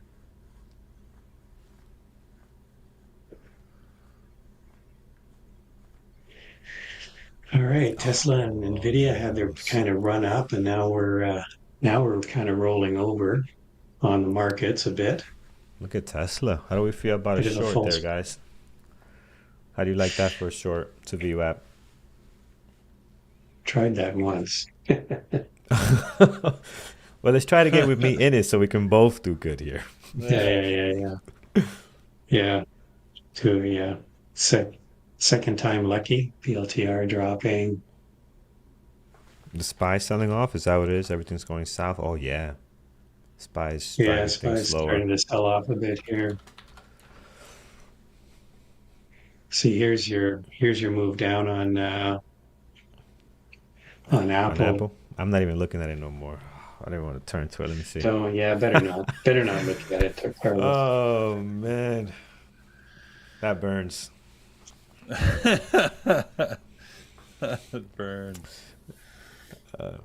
But again, I'm glad I read this right. Like, let's take a partial just in case, and we did. We got a partial right in there, so Yeah. that made a nice green trade. But it is what it is. You're still short these? Good, good for you. Yeah, if you're still short in Tesla, you're crushing it Wow. here. I mean, on an Apple, The doing well. doctor is in the house. Hello, Vanessa. Welcome. There's a doctor in the house. The doctor in the house? What? There is. Look who just joined the chat and said hello. Okay. All right. Well, she's yeah. I mean, you're a mind doctor. That's a doctor in my books. That's Mind right. is the Yeah, most we're complicated part of the doctor. body. You It's can the most Yeah, manage the complicated part of the mind. body. I'll tell you that much. this is Yeah, Yeah. true. absolutely, absolutely. Yeah, Tesla does look like it might be heading for VWAP. It's uh, I it's think with the kind of do market or sell die off, right here. yeah, Reminder, guys, you got an opportunity. Dr. Vanessa Charlin is going to be doing a webinar next week on the 19th, our psychology webinar, the nice. overnight shift strategy. She's a very active trader. She's going to share her trading strategy with you, help you understand how she manages and monitors it. So should be a good session. Put that in your calendar now if you haven't. A week from tomorrow, And when is that? When is that, Peter? 8 o'clock Eastern time, and March the 19th. Okay, March 19th. Yes, sir. And yes, and she's got a lunch mentorship happening tomorrow. That's very exciting too. So, yeah, so that's going to be cool. So that we'll talk about that tomorrow, guys. We'll remind you. But yeah, put that in your calendar as well. Noon time tomorrow. Dr. Charlin's going to be live with us, giving our elite members some support and mentorship. So if you're just there on YouTube now, would be a good chance to join, and you can take advantage of that as part of your elite membership. So. We do have the JHH. We do have the Jolts numbers coming out in a couple of minutes here, so keeping my eye on that. I will let you know the second those numbers come out. Expectation, just to keep in mind, 7.6 million or 7.65 to be specific is the expected number. We'll see, right? If it comes in, this is job openings. So if the job openings comes in lower, well, actually, we don't know how the market's going to react. Is good news good news? Is good news bad news? Like, you just don't know these days. Yeah, that's a good question. Yeah, bad news could be good news. That's right. So typically, if you get lower job openings, that would be a slower economy, and therefore the market should drop. But recently, we've been seeing the market actually go up on that type of news. So we'll have to see what happens here. 2 minutes away from that. All Keeping right. that in mind. If you're in a trade right now, right, the market could move erratically here in 2 minutes when those numbers come out. So just keep that all in mind. Yeah, just got my alarm, so we've got 2 minutes or less now for the for this number to come out. One way or the other, if you're in a trade, you just got to be very aware of it. It might support you, right? And it might pop. If it does, I would recommend you take a partial. If it moves against you, well, that happens too. Hopefully it doesn't go through your entry and stop you out. Yep. All right. All right, there it is. People Andrew is getting a in bit of chat. People are asking where Andrew. Andrew's in chat. He's in chat. He's in YouTube, and he's also in our chat room saying hello and good morning to you guys. All right, let's see what we got here. Yeah, good morning, everybody. Friends, if you haven't done so already, hit that thumbs up over on YouTube. You'd be surprised. That small little click of a button does magic for us. So if you can help us there, we really, really appreciate it. We're sitting at a whopping 235 likes, but we have 1,000 people watching. So we definitely could do better. We appreciate you guys if you give us get those up. Give us a thumbs up. It's not if it's not too big an effort. So Tesla's or Nvidia's lost this 9 EMA on the 2-minute chart. Interesting. Tesla held it, came down, touched it, bounced back up. Again, the SPY and the Qs have not really done much of anything. And like I said, now we're just waiting for this number to come out. We've got 7 seconds. and I'm guessing the book is cleared Here we out go. on SPY. Very Yeah, Here we nice. Jolts go. job You see openings how the book came cleared. out. 7.74 million is the number, so that's over expectations. The number came out stronger than expected. I guess that's good. I don't know. The market's dropping though as a result of that. So you notice that spike down. We've actually reclaimed that difference, but yeah, 7.74 was the actual delivered number versus the 7.65, which was the forecast. So yeah, down and back up. There you go. See, like we SPY warned you drop. about, very typically happens here where the market will spike in a direction and then reclaim it. In this case, my goodness, it's aggressively going in the opposite direction. So Yeah, look at that. Yeah, See we're if getting it's gonna quite the hold pop here. here on these numbers.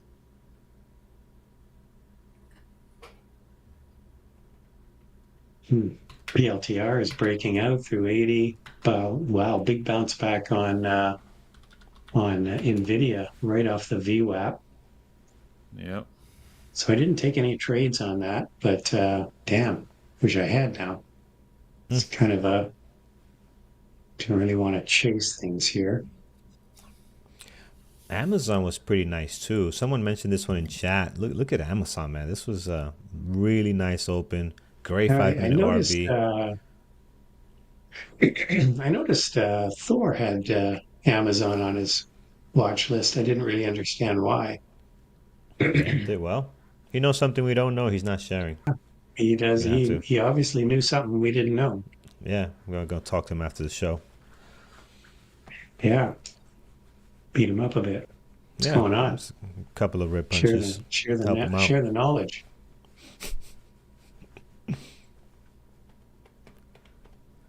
All right. Let's Well, see we've had here. quite a spiky move here after these numbers. It's kind of a weird candle. Man, the Apple is weak. It's going lower and brand new low here. I'm not in it, but it is feeling the pain. It really is. Look at that. Oh, I hope you guys are still in Apple. I know some of you guys took the trade as well. I'm out by now, obviously, but I hope you guys are still enjoying some of that fun. Are you in anything, Brian, right now? I lost track. I literally just took a short on the SPY Okay. as we drop through the VWAP here. Look at Oh that. man, Hey, that was a drop, good pop, and trade. drop Ooh, again. ooh, ooh. This is a beautiful Yeah, thing. It's a beautiful thing. that was just covered that quickly. That was an SPX option, and those are a little scary. I'm gonna go back short on Tesla. I got stopped out But earlier, but that was a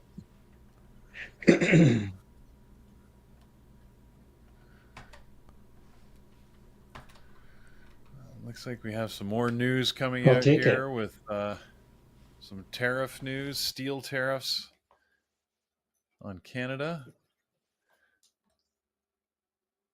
And I see the room reporting that. I don't see that on Wow, there Benzinga goes. here. Don't Carlos, whatever you do, don't look at Apple. I didn't want to say that, Brian. I didn't want to tease him, but yeah.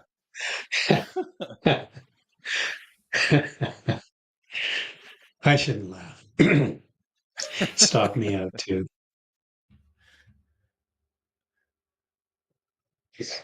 Wow, that was an interesting reaction. So we warned we warned you there was going to be some pretty could have been some strange price action after those numbers came out.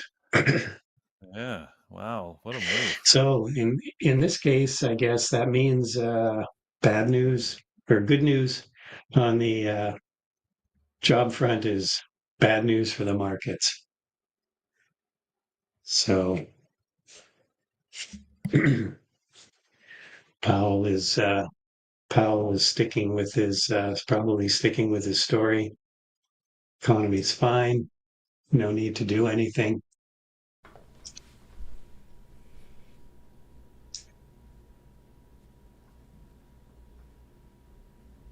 I want to see him get on stage with like a Douglas Williams book there, The Hitchhiker's Guide to the Galaxy. Don't panic.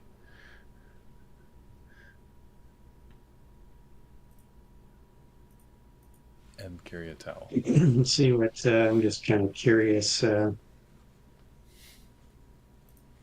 what Fed Watch tool is telling us in terms of rate cuts. So we've got 8 days before we get the next FOMC meeting. That's March 19th. It's a 97% odds that Fed stands pat, doesn't do anything. So when we get into May, we get a little bit closer to a 50-50. It's 44 for a rate cut and 55 for a staying the same. And then we get into June and it's over 50% for a rate cut at that point. So anyway, no signs of any rate cuts coming in the near I love the term comments anyway. in the chat room. Everybody's right. You know, the moment Powell will get up and tell us not to panic, that would have about the same effect as you telling your spouse, like, don't get upset. Yeah. Or just calm down. Telling your spouse to calm down, you know, we all know that has the exact opposite effect. So don't use those words. So it'll be like, yeah. So that would be like Powell getting on stage and telling everybody not to panic. Yeah, you're overreacting. You want to see overreaction? Yeah. So. Oh man, this is awesome. He's gotten I think he's gotten very good at this communication on the mic. Does a great job. Yeah, he's certainly toned it down, hasn't he? He's figured out how to calm down, because when he first used to do press conferences, oh my God, the market would like go crazy because he would just make some comment and off script, and it would go crazy. So, yeah. All right, guys. Well, interesting moves. We did tell you, right, that Jolts job opening had more of an impact than I expected. Actually, I was very surprised, and very surprised that we had that triple directional move, right? Down, up, down. That's not normal.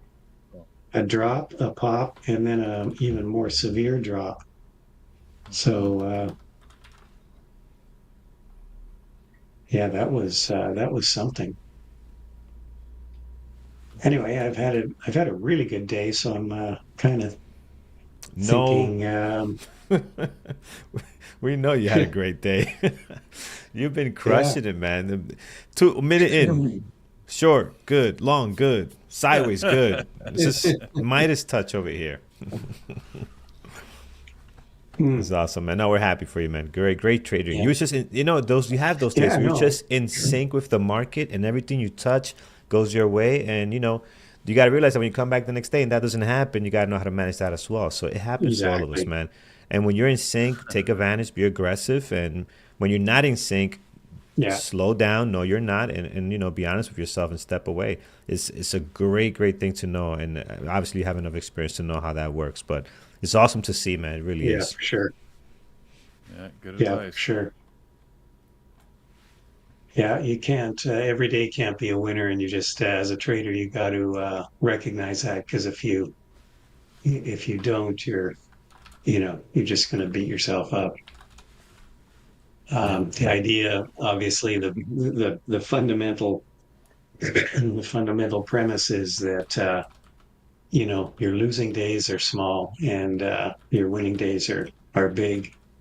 So even if you're a 50-50 trader, you're still going to be profitable. So SPY's coming back up here now. We're back at the VWAP. Yeah, some pretty crazy moves here.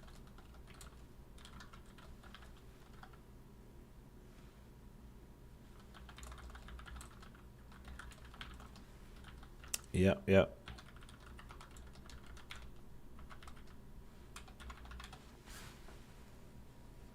Looking at SMCI, trying to do some stuff here. AMD has done absolutely nothing. It's been pretty choppy. Just holding yesterday's close, previous day close there. The SPY came back right back up to the VWAP. Hmm. Back to flat, pretty much.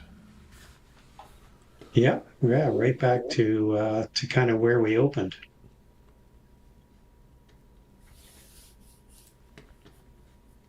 All right, guys, I'm gonna hop off and leave you and Peter. Yep, Great trading today. I mean, my Apple trade, for sure. although not a Brian trade, turned out pretty good. Actually, I see Andrew coming on, so I'm gonna switch over to Andrew, Yeah. and me and Peter will hop Yep. off. But great trading today, man. Small green for me. Every time I Yep, look at this Apple trade, I good, just good. laugh. I just laugh. You can't make this Any, stuff any, up. Yeah, you got to just laugh at it, Carlos. It's Do you not see worth that? the I mean, do you anxiety see here. that? Do you see that? I mean, you came to pick me up and then you leave. You're so thanks, disrespectful. Ash. All right, we'll leave you with the best of the best, Brian and Andrew. Take care, guys. Good morning, Yeah, Andrew. How thanks, you doing? Carlos. Yeah, thank good. Morning, Thank you Andrew. so much. Thanks, Carlos. Thanks, Peter. How are you doing, sir? Wonderful, thanks. Good to see you here. You missed the fun, man. You would have loved today. Yeah, I know. I had a very important meeting this morning. I had to finish that meeting first. Um, so, yeah, market is volatile again. Yes, crazy things Yeah, you see, I happening. would have that move back up to the spot VWAP on the SPY. If I hadn't had already a good day, I would have taken a short there. VWAP, one of my favorite trades, VWAP rejection.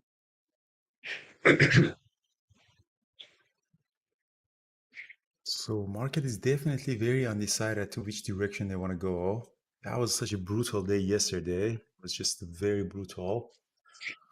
Um, Yeah, the SPY is Apple, down again 0.4%, the Dow down 0.9. I'm assuming it's on Disney's down. Wow, Disney's down 3.5%. Look at some of the Dow um, components here. the airlines Delta bounced back. Airlines down. What was Yeah, surprising, Delta Tesla kind of. Airline announced something yesterday after close, and then would really rallied back in the at the open. That's kind of weird. Yeah, yeah. I Um, think we talked about that this morning. Delta's not due to report till early April, but I think they just decided to give the market a heads up that um, they're seeing slowing bookings and stuff like that. So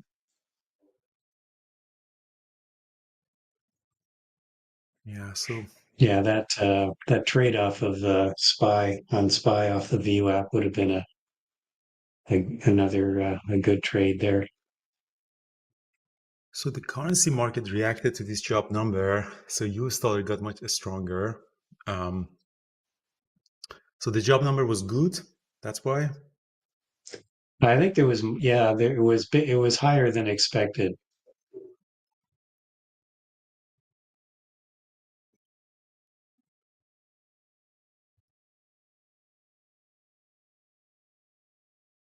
HSAI is hitting also the scanner. HSAI, it's a Chinese company, SI Group. It's up 38%. That's the job opening numbers. Yeah, so it was higher, huh?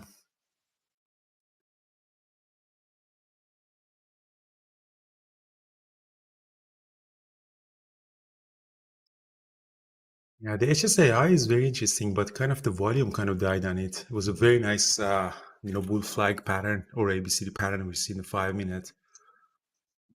The usual suspects that kind of died: Tesla and Nvidia and PLTR. Yeah,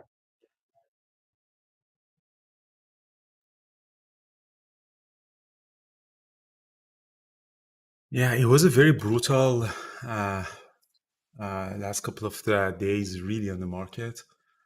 I think we caught everyone off guard, this kind of sell-off.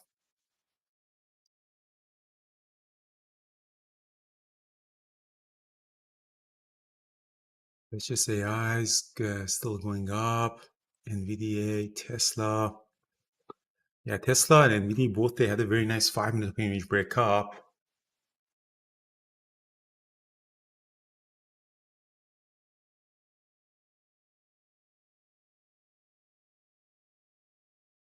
How was your trading day? Usually it's shorted Apple at the open. Carlos, it's shorted Apple.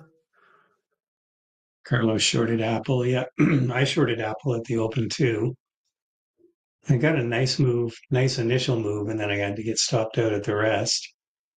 And then I took Nvidia as an opening range breakout, which worked out real well.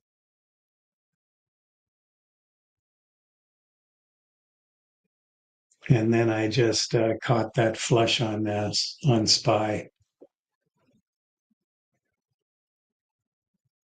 as the icing on the cake trade. Bitcoin is at 80,000. So definitely a very big risk-off environment. Nobody wants to have anything except cash. Well, they're all moving to European markets.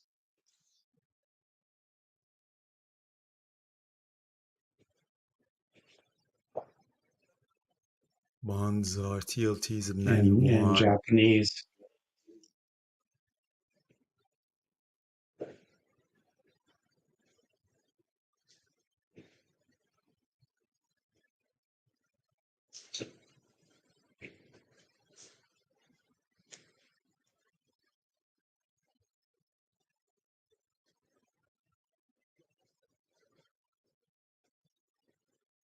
Just White House just announced that the 50% tariff on steel and aluminum on Canada. Well, So let's see what the news are all right. about. Slipped a quick short in on SPY again. Yeah, the new book me is almost ready. I just haven't got the chance to finish the figures and everything. Hopefully, I can finish it by the end of this week. And then one round of editing, and should be easy to publish. It's just this TEDx and Summit, it takes a lot of time and energy from me right now.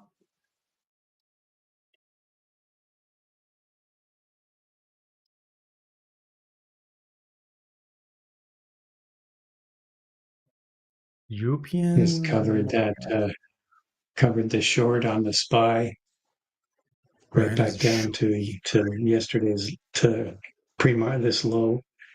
I'm going to get a bounce here now.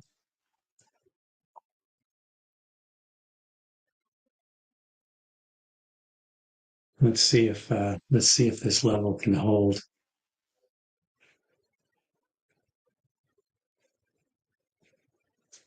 Again, 55.72. Keep an eye on that level on the SPY. If we start to break below that, where there's I can see more downside, and we're really close to it now.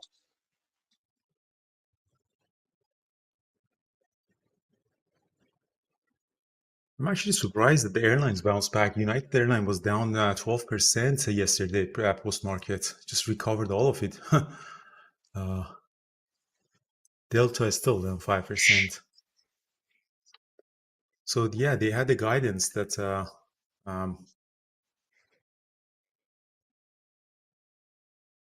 travel demand is coming down.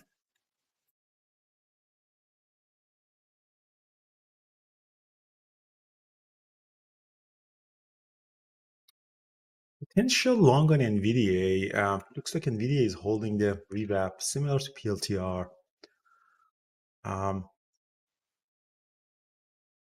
See if the Nvidia closes above the VWAP, could be an opening range breakup. But it's also the time of the day that a little bit the momentum is gone. Yeah, that would be my concern right now. Apple Yeah, the seems to first. be breaking through the VWAP here.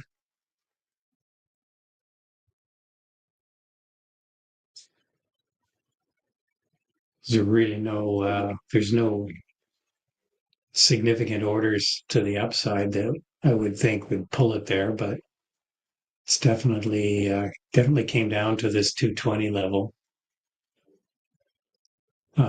Didn't fill all the orders that were sitting there.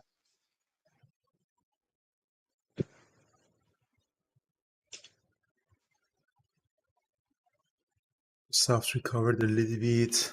Yeah, it was not a fun time for any of these tech companies. It's amazing that how It quickly looks like, the sentiment would change. How quickly the sentiment from oh, everything is amazing to yeah, everything is collapsing. Like price, the sentiment follows the price. It's not the other way around. People are not selling because panicking and they think the economy is bad. People are panicking. They think the economy is bad because the price is going down. Um, it's really, really amazing that how sentiment can change in just a couple of weeks because we haven't really seen any macroeconomic data that shows that the world order is really getting destroyed, or it's just all the sentiment.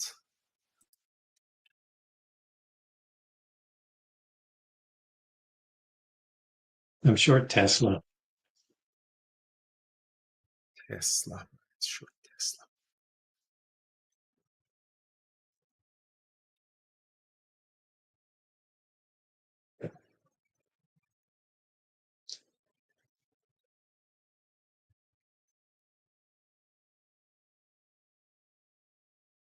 Good bounce here. This is kind of an area that there's been support before.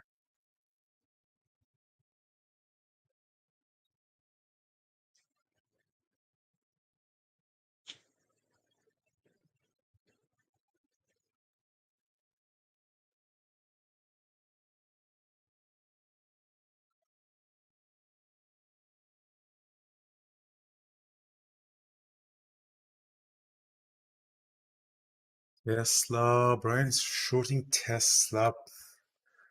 No, I don't. I don't like shorting it right now with all these moving averages. I'll stay in it. I'll stay away from it. Let's see if the market finds a direction. Nvidia looks like it wants to go lower. What is everybody trading today? Diddly Oh, you're doodly. trading Just AMD.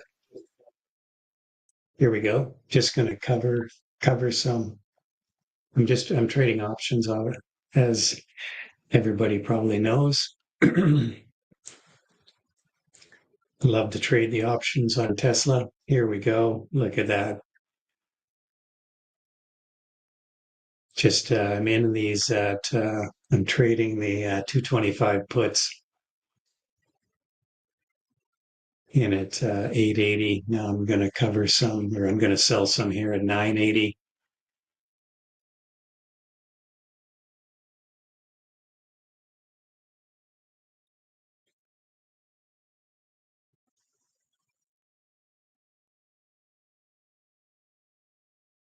You're going to hit $10 now. Come on, let's go. Let's go. $10. Give me $10. So close. So close. Come on.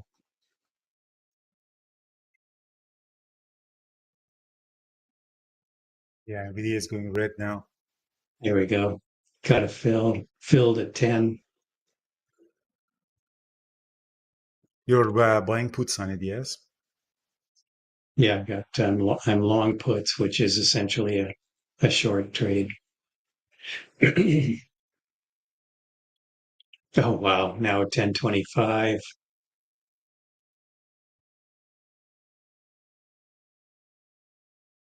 Um, what was my thesis to go short?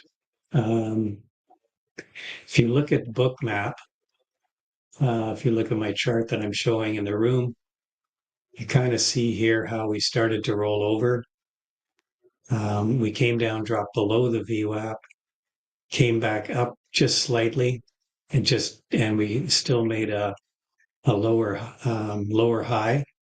and then started to lose the VWAP again. And that was um, my thesis was that my stop was here where we popped up just above the VWAP. And my thesis was basically that we are going to start. This was just a precursor for the sell-off that was going to happen.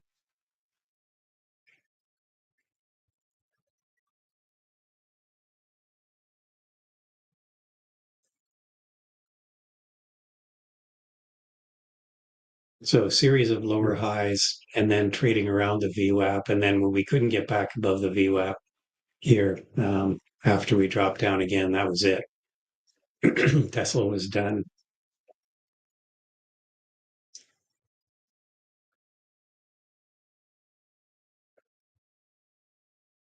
Yeah, I am sharing my screen. Should be there. If you go to the top left corner of the room, you'll see my screen. Just click on it. It says Brian Pesum screen 1.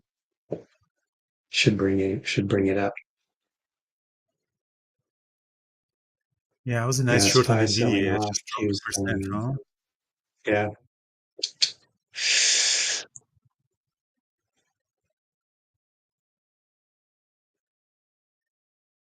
We're going to get to 11 now on these puts. Yeah, Yeah, Nvidia you might can go kind of to see break. Nvidia. Yeah, Nvidia was a nice setup for a short. Look at this series of lower highs and then dropped below the VWAP, came back up, tried to get through it, and that was the fail. Very nice. Nvidia's gone red on the day. Qs are definitely all the indexes are red now. Yeah, Dow Jones is also 1% down. Dow is actually sort of more than anything else. It's because of Apple, I think. Apple is down 2%. Apple is a big one of Dow Jones. Yeah, I think it could be. Well, Disney is down 4.5, almost 4.5%.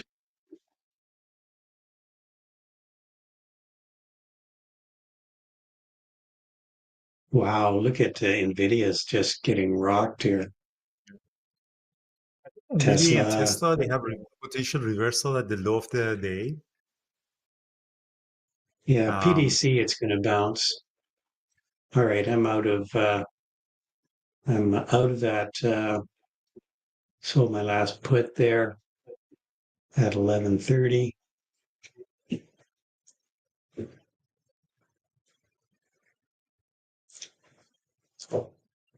Oh yeah, no, yeah, SPY is at yesterday's low right now.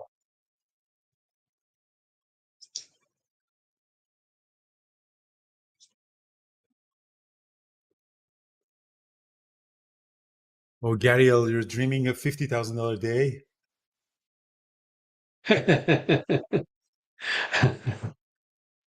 A white Christmas and a $50,000 day. Let's see what NVIDIA is doing. I might catch a reversal on NVIDIA. If NVIDIA hits the yesterday Nice, low at nice. Well, 105, potential reversal. Yeah, it seems that the market wants to go down.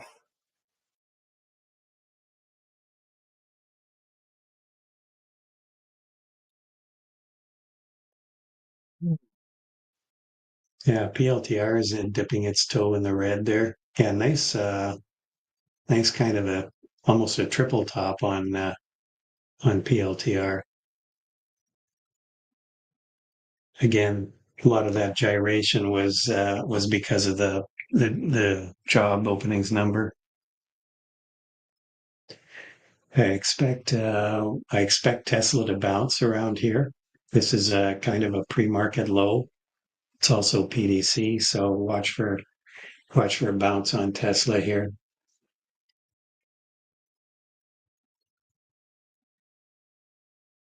All right, Brian. John has a T-shirt for you that you have to wear in Vancouver. I'm shorting Tesla.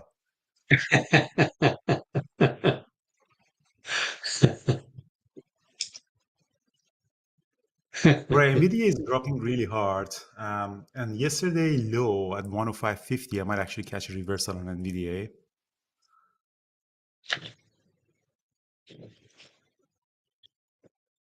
If it doesn't bounce back now.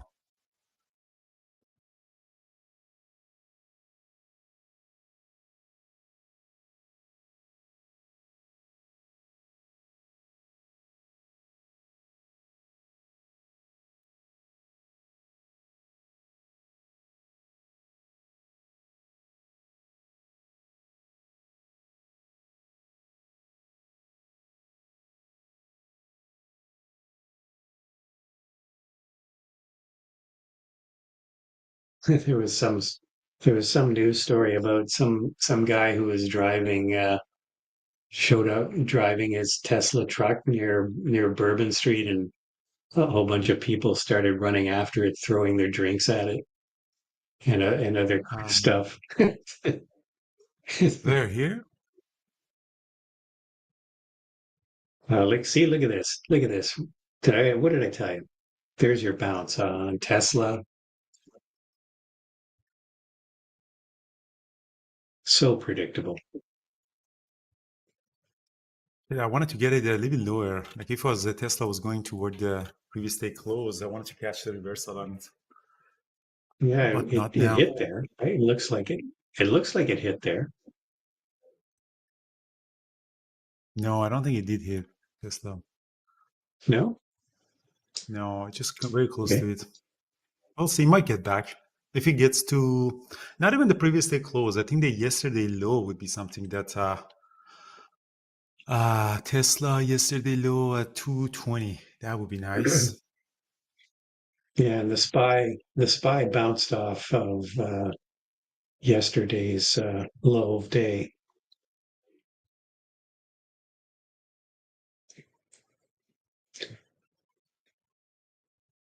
Just be careful. You got we are still in a downtrend on the markets and most of the stocks. So any bounces should be treated as suspect.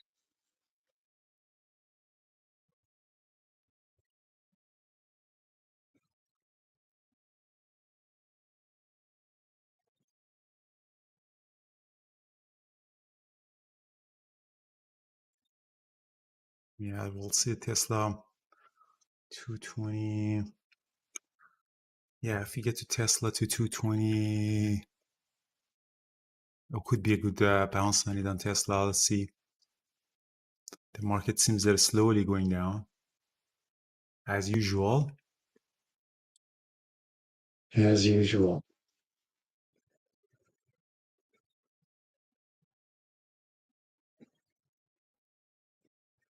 Baba is still holding in there, hanging in there today. 3.4%.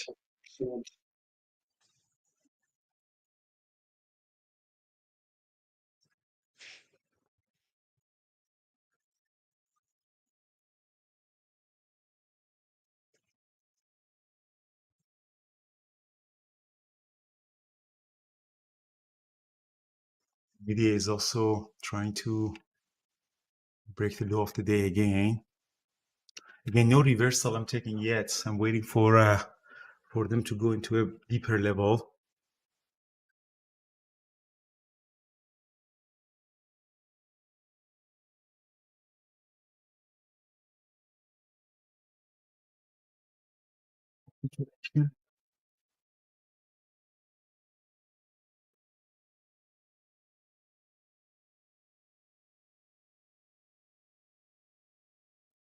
It's breaking the low of the day.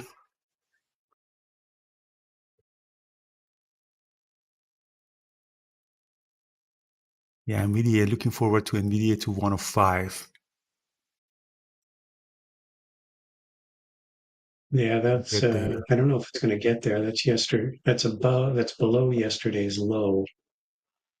Looks like the SPY is testing yesterday's low again now.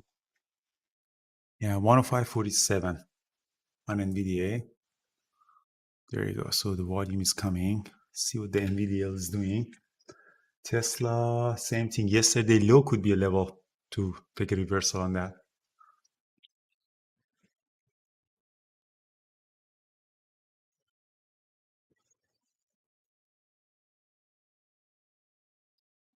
NVIDIA 105.50.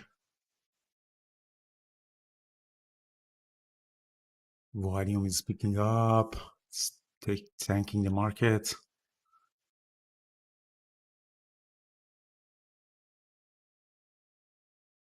Yeah, the SPY is below the support.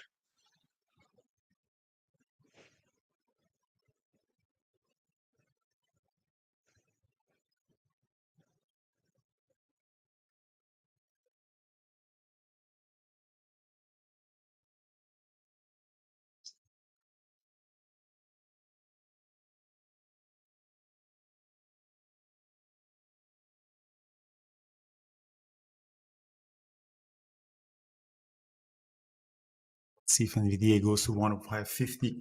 Below this 105.50, I might actually take some long. See if it can actually get there or not. SPY is hitting 556.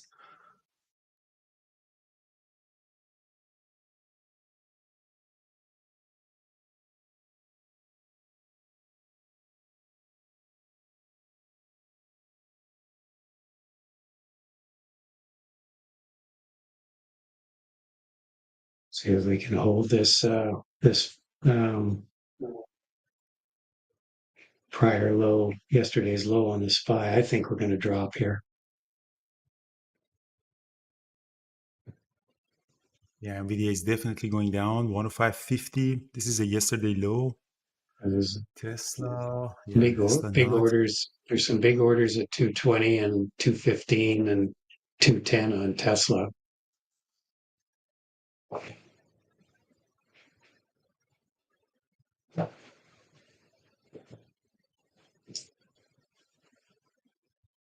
All right, here we go. So NVIDIA is dropping. This is the Yeah, yesterday here goes the low. SPY. The SPY. The Qs are at low of day, going lower. Wow. Oh boy, here we go. See, as soon as Oh, we here we lost go. that level, boom, on the SPY. Whee! Q. Yeah, NVIDIA 105 might be a point of reversal in QQQ at 468.50. Yeah, NVIDIA is still going to 105. Tesla also going to the yesterday low.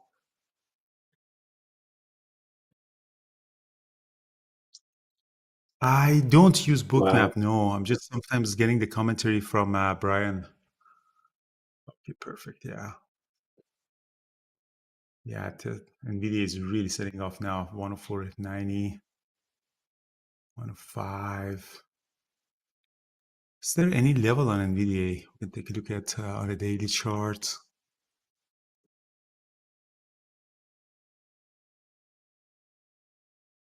Potentially a couple of levels down here.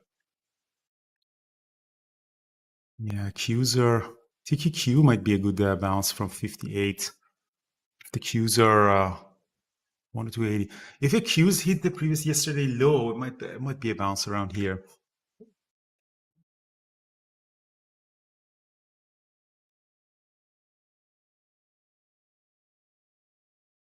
Let's see.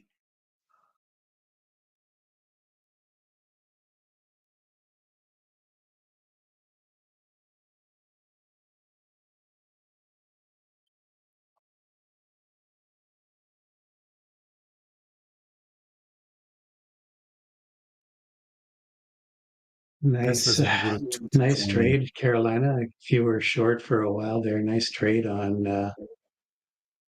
shorting the Qs. Beauty.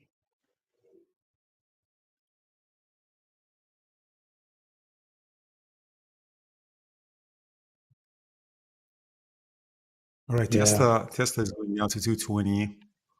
This is the yesterday low. yeah. there's a big order there too. 220 is probably going to break the 220. Q's bounce back from yesterday low for 69. Let's see if we can do actually double bottom test, and then I potentially take a long on TQQ.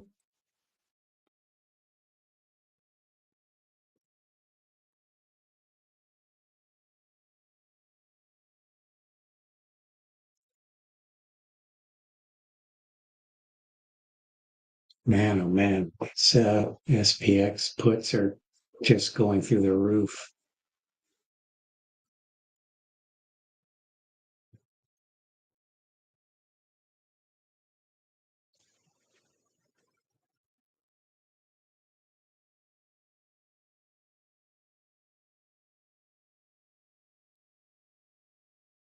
So Tesla is bouncing back before hitting the 220.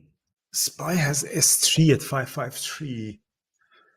Trying to see where should we take the reversal. Seems a little bit premature yet.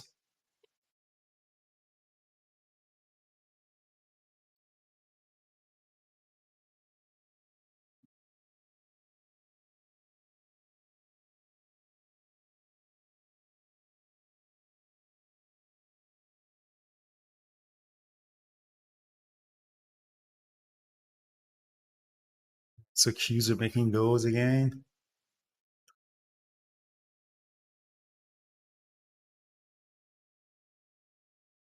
Yeah, still heading lower. SPY is going to go through S3.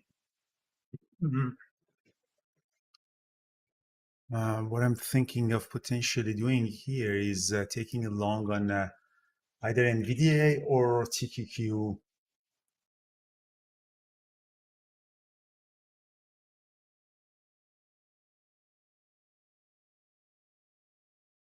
NVDA is a little bit more stretched.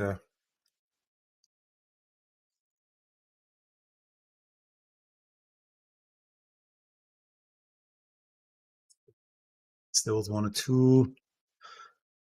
Let's see what the SPY is doing. If the SPY is going to S3 or not. Tesla didn't hit the Yeah, 220 it's yet. really it's pretty close. It's pretty close there right now. Yeah, let's see what NVIDIA is doing for another test of low of the day, but I might take a long on NVIDIA.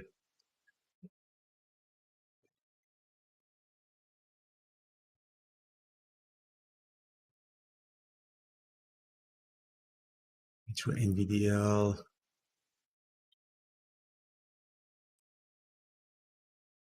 Taking a long on NVIDIA here, 35.88.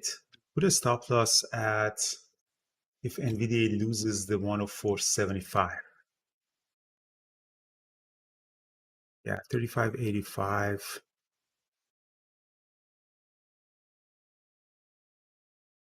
Might be a little bit of a premature trade.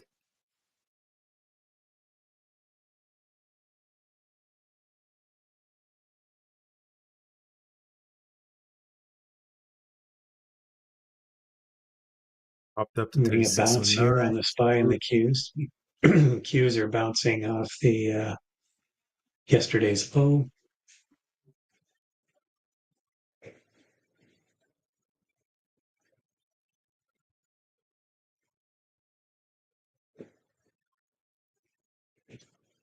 All right, perfect. So that's a good bounce on NVDL.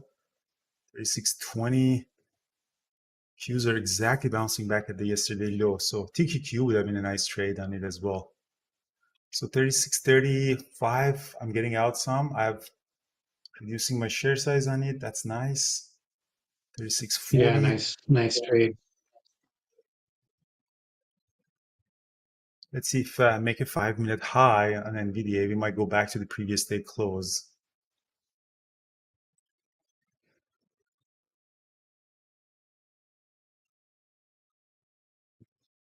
Netflix is having a pretty decent day.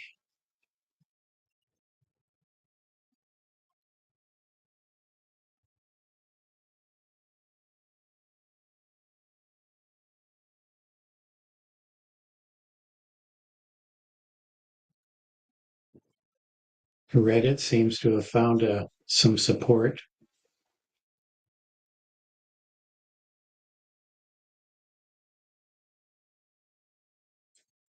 We got, we don't have anything really for the rest of the day. I think we got a bond auction later in the day. Usually those don't have much of an impact. And then we don't really have any earnings after the close, so nothing really to get excited about.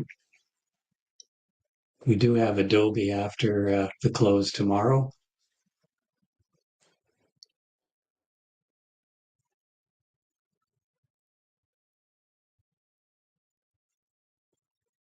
Right, so I'm long Nvidia guys from 3580. It's pretty good going. Let's see if we can get to 37.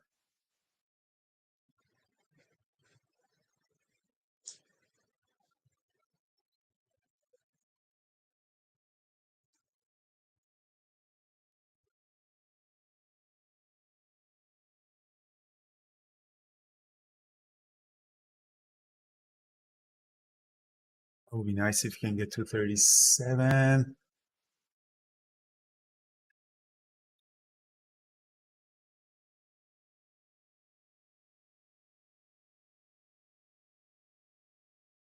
Hmm. Perfect. Anyone took Nvidia with me, guys? Or Nvidia or TQQ, the reversal?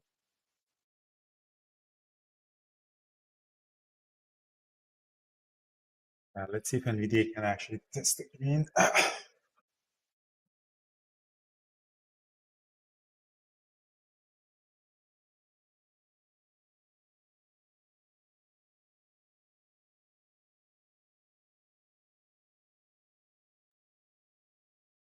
If I was inclined to take another trade, I would short the SPY Right now.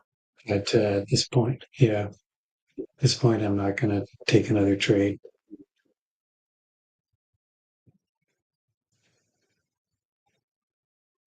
It's a possibility that I think goes Tesla's down or heading, might do a bounce. It's like and going I down think again. Tesla's heading lower as well. I would short Yeah. Tesla as well. Shorting Tesla on this pop.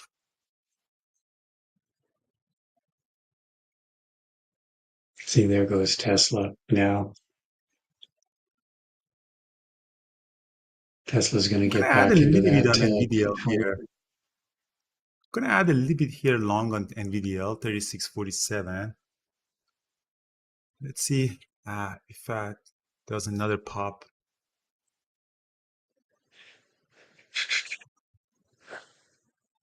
This is pretty much against the Brian, but let's see if he can actually pop back up to the previous day close. Yeah, don't listen to me.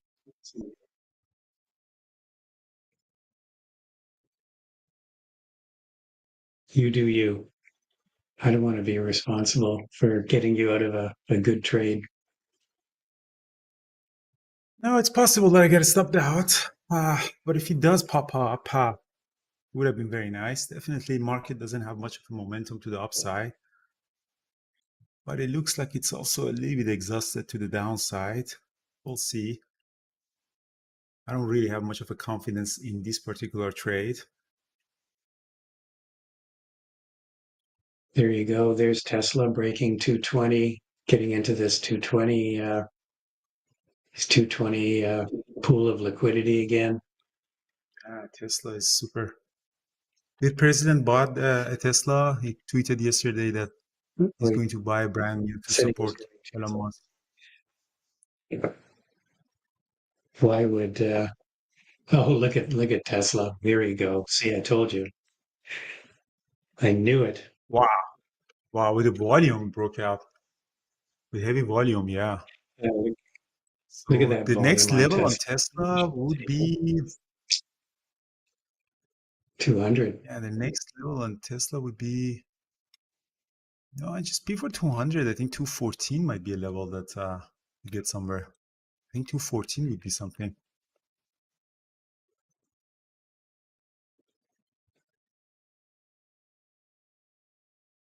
See what the SPY and the Q does here. The SPY never got above the 9 EMA, or at least meaningfully. And the Qs kind of did a 920, kind of got through the 9, hit the 20, and then rejected. So we'll see if this pullback on the SPY now gets is a higher low. That would be somewhat positive if you're looking for a reversal.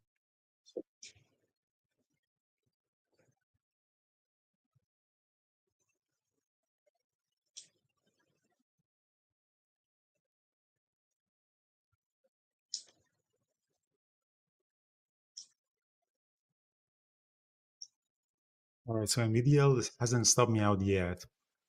Now has the potential Nvidia go back up to the green.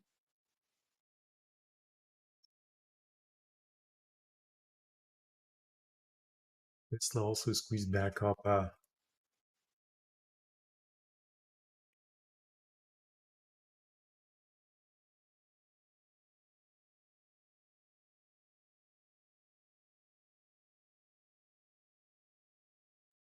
right, perfect. Yeah, Nvidia would be nice if you can hit the 37.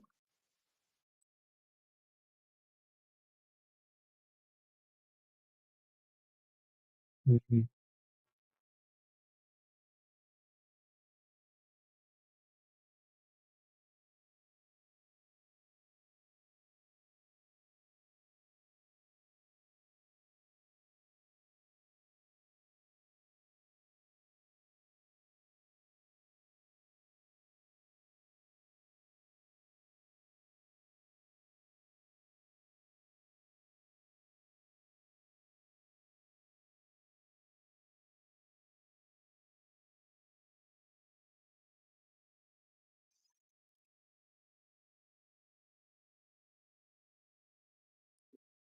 All right, let's see if Nvidia is going to 107, which translates to Nvidia at 37. That would have been a very good trade if you can do it. Qs are holding the previous day close of 468. All right, perfect. Nvidia is going to go higher. Nvidia, yeah, They Tesla also just bounced back. coming up to PDC now.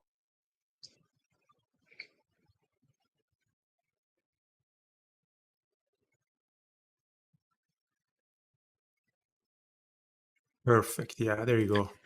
Yeah, That's a Qs are very moving nice up. trade. Yeah. All right, perfect. So I'm partialing out here at 37, 3709, 3703. Yeah, Nvidia is, yeah, that was a very good trade for me. Yes.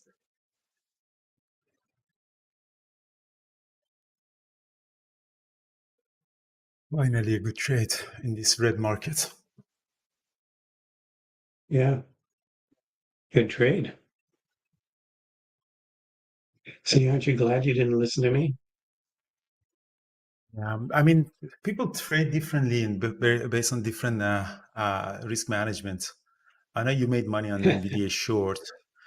It was just I was ready to take a reversal on it. And you want to take the reversals on a very good, important level. Like yesterday low was a very important level for all the indexes and Tesla and Nvidia. And as you see, all of them bounce back.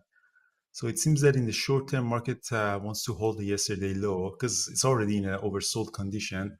In the short term, in the long term, it can go much lower. So I, yeah, wanted to, this. I could have been stopped out, but it did work good for now. Hmm.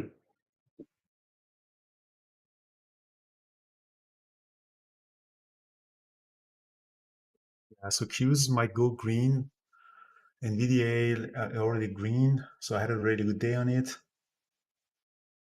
Yeah, QQQ it looks like it wants to Yeah, go back to Nvidia went green. I wouldn't green. be surprised if market's climbing up. Tesla bounced back 2%. Jesus. Wow. Oh.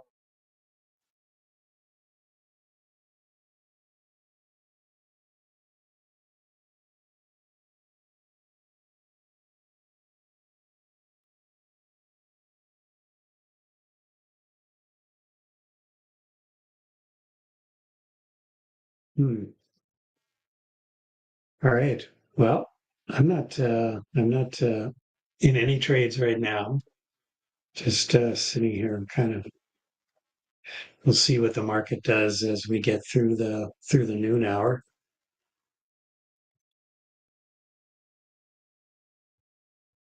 It's definitely oversold, so maybe getting a bit of a bounce here.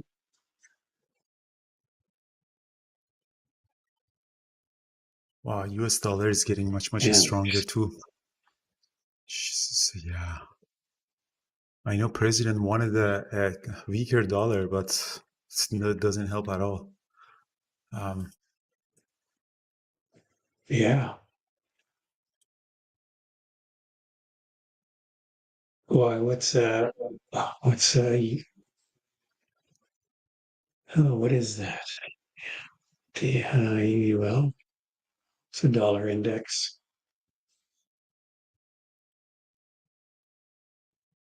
UUP.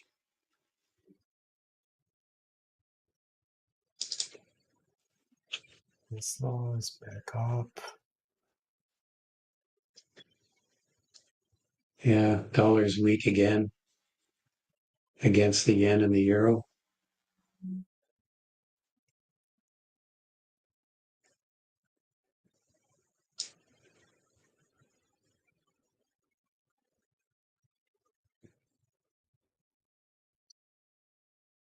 Interesting, Yields are interesting time. yields are flat.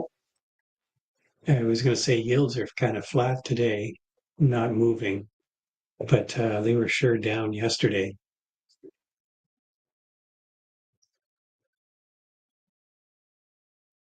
Oil prices are almost at the low of the year. Tesla was a very nice bounce from 220 levels. Really quick, nice bounce. Yeah, I love how Tesla does these drops. Pearson fails. This was like a classic Tesla move where it drops below a critical level and then comes right back up.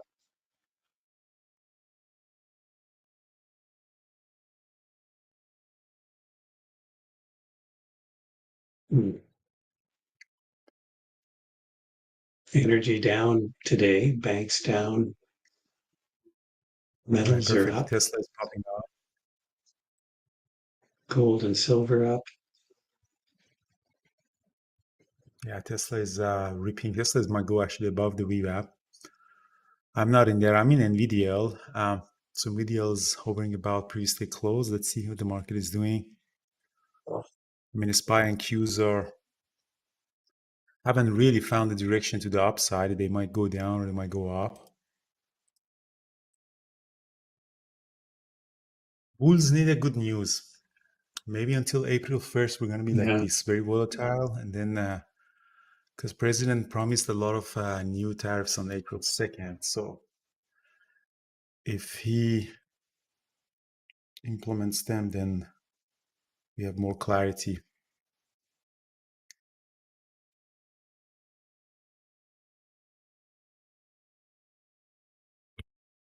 Tesla kind of do or die here. Could be a could be a short here. It's at the VWAP. Again, I'm done trading for the day. SPY is starting to roll over again. Same with the Qs.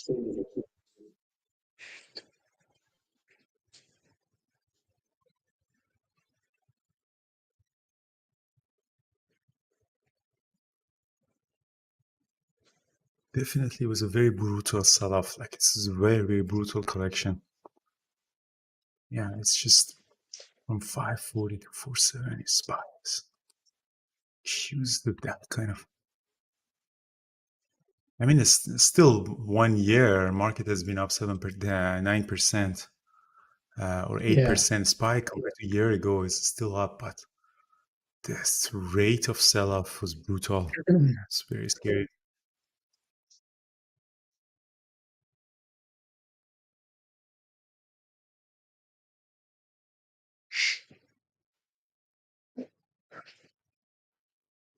Yeah, there goes Tesla selling off.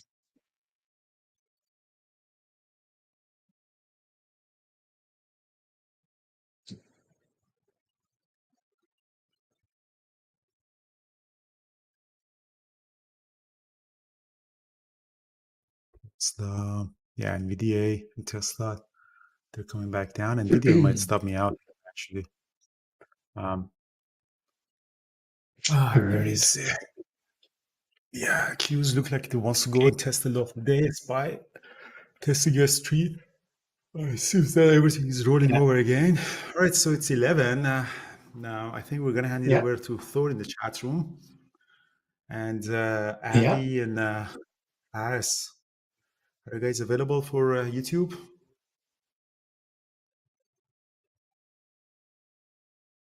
Abby had to. Abby's got to had a good day, I would imagine. Yeah, wondering. Probably Paris too.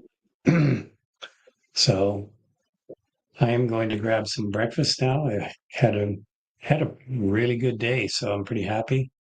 And yeah, so hopefully everyone had a good day as well. We'll catch everyone later. Yeah, I love this market. So Oh, ciao what a for pop now. on Qs. Look at that, what a pop on Qs. Yeah, well, thanks, Brian. Thanks for covering while I was gone. And I'll see you tomorrow.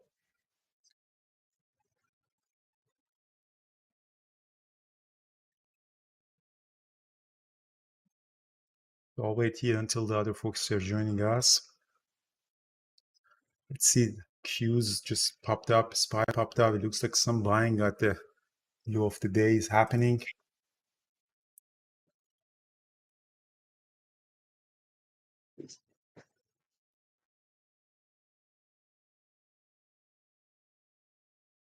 All right, Thor, I'm going to hand it over to you for the chat room. For YouTube, I'm still waiting for Thor and Paris. All right, I'm gonna disconnect in chat right now for Thor, and then let's disconnect here, and we're gonna continue over on YouTube. And Avi's connected now. He should be on in just a second here, guys. I'm not getting his screen for some reason, so we're working on that right now.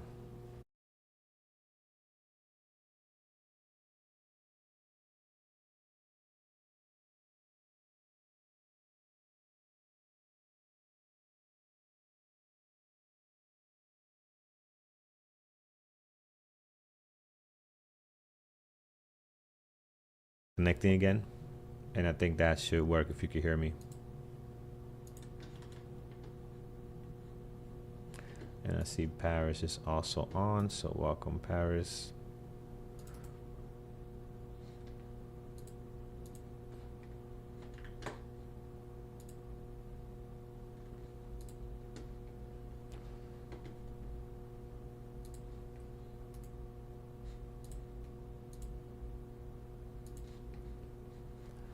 All right, perfect. All right, I'll see you guys on. Let me see if it's on my end. I'm not sure why we're having this issue now. It's before this thing used to work with no problem. Now it acts a little funny, so let me check on something here.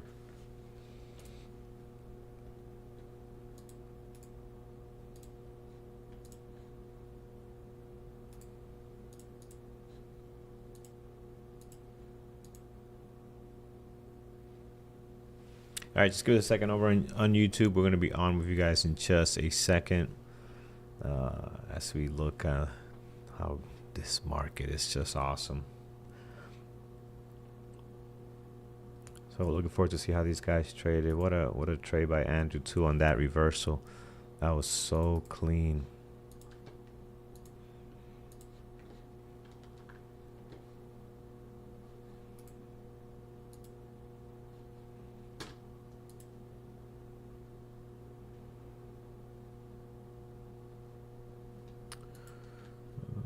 Okay, let's see here.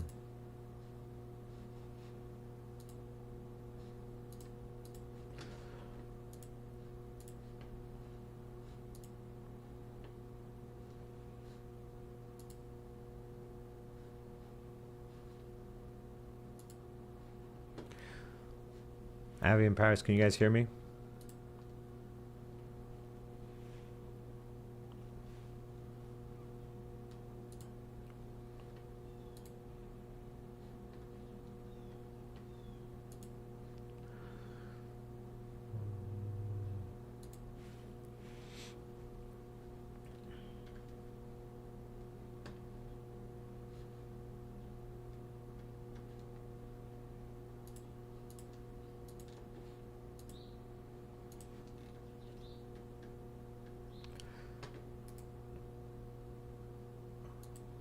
right, just 1 second, guys. Bear with us. We're trying to figure out why this thing is not working.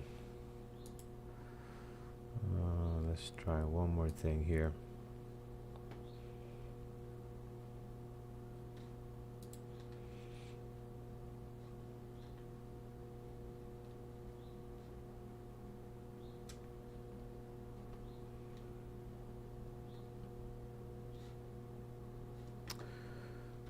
Why is this happening?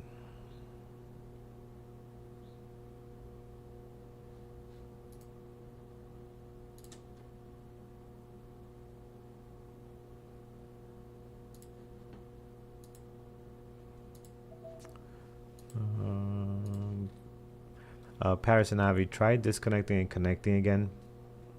I want to see if that works, and if not, we're gonna have Avi give us a link, so we'll get it working.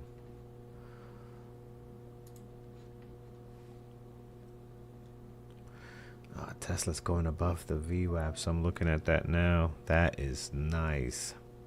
It's a nice pop above the VWAP there. That's just pushing higher. All right, see, Paris connected again.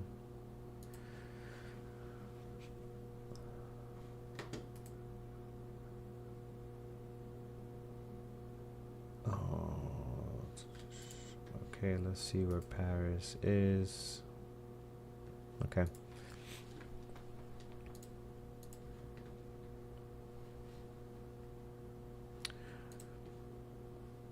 Wow, look at this move. Hopefully you guys in chat had a great day today. I mean, today was awesome. Today was, whether you play the morning short and now the reversal, we're actually getting like a lot of great reversals here today. If you look at all these moves, Nvidia, Apple starting to make a move now, so that's nice. Amazon going through the VWAP. I mean, everything is just bouncing back. So market is pushing almost all the stocks I had on my watch list higher. Baba above the VWAP. I mean, you name it. SMCI going towards the high of the day. It's just awesome. POTR, same thing. I mean, you name it. Every single thing on my list is going north right now. So that is pretty cool. All right, I see Avi's connected again. Let's see if this works this time. Avi, let's hope we can get you here. Everything looks good on my end. It's got to be some setting that we're not checking off. That's not working. Before this worked with no problem, and now we're having some kind of issue. And Avi, you have host settings. Can you share your screen?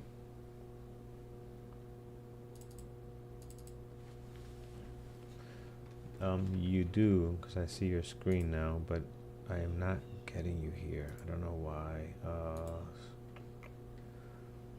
right, let's try one more thing here. Avi, create a link. I'm gonna disconnect from mine because that worked last time, and if that's the way we have to do it, then we'll keep doing it that way. But we'll try to figure out why it's not working the regular way. Logan says reversals are hard over on YouTube. They are, but you know what? I find them difficult. I agree. But I think one of the things is you have to be patient. Like, look at Andrew today. Andrew had a great reversal, and part of the big reason for that was his the way he waited, right? He waited for it to hit the level. He waited to start seeing confirmations, and again, it's a lot of waiting when it comes to reversals. That's the thing. So if you wait and you're patient, you are going to get rewarded.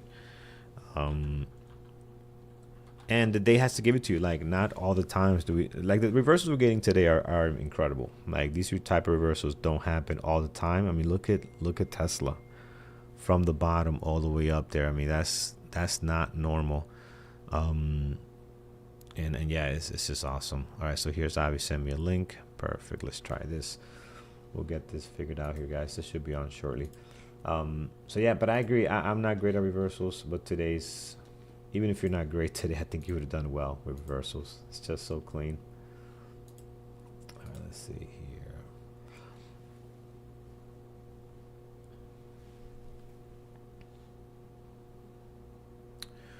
All right, we're gonna connect to a different link here. Okay, I got Paris. Now I got his video. I got Avi. Excellent. Can you guys hear me? I could see your volume and videos are coming in. Perfect. Yeah. Right. Hear you. Yep. Yep. We're good. Good morning. How did you guys do today, man? It was an awesome day. Hey, yes, it has been awesome. Very grateful to have showed up. It's that kind of day. I That's had that's an that's part of awesome day the as winning well. part, showing up. So good stuff, man. Yes. Gotta show up and take advantage when the market gives, you take. Yeah, can you guys hear me? Yeah, all loud and clear. You guys on Awesome. YouTube hear us now? Everyone good? Give us a little thumbs up on YouTube if you can hear us. Yeah, looks like yes. Cool. Awesome. So Paras, you had fun today, I had an amazing day. huh? Let's hear about Very it. happy with today's day. And I'm currently long Tesla as well. I'm currently long Tesla Hmm. from 225. Tesla. Let's see.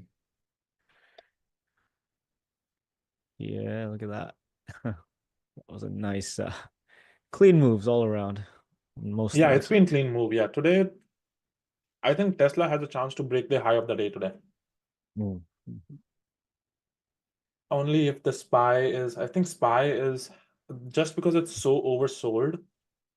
Usually a stock when it sells off like that, it doesn't reclaim VWAP later in the day, but today Tesla has reclaimed VWAP.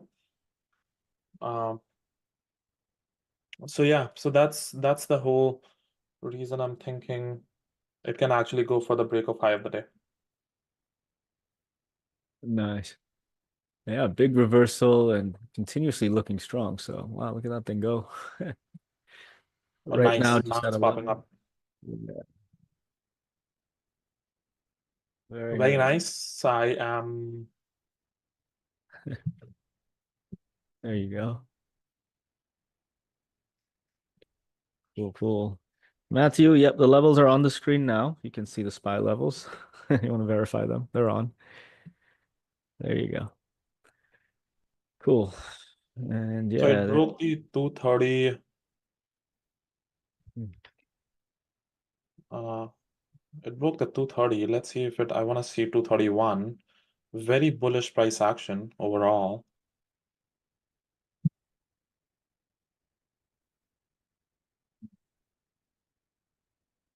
gotta like this. And where Tesla is now, this is what I was telling you guys yesterday, a continuation of a reversal. This is an area where I would get involved typically. Last couple of weeks I've been doing this. You missed the reversal, no big deal. Just catch the continuation of it if it sets up. And so far, it's doing a nice little ABCD pattern around this 230 level, which is a continuation setup. So interesting right there. It even did it earlier at 11 a.m. Pulled back and bounced right off a level around 224, 223.30. There was another entry there. So two opportunities to enter after missing the reversal as well. The setups are all bullish. All very nice.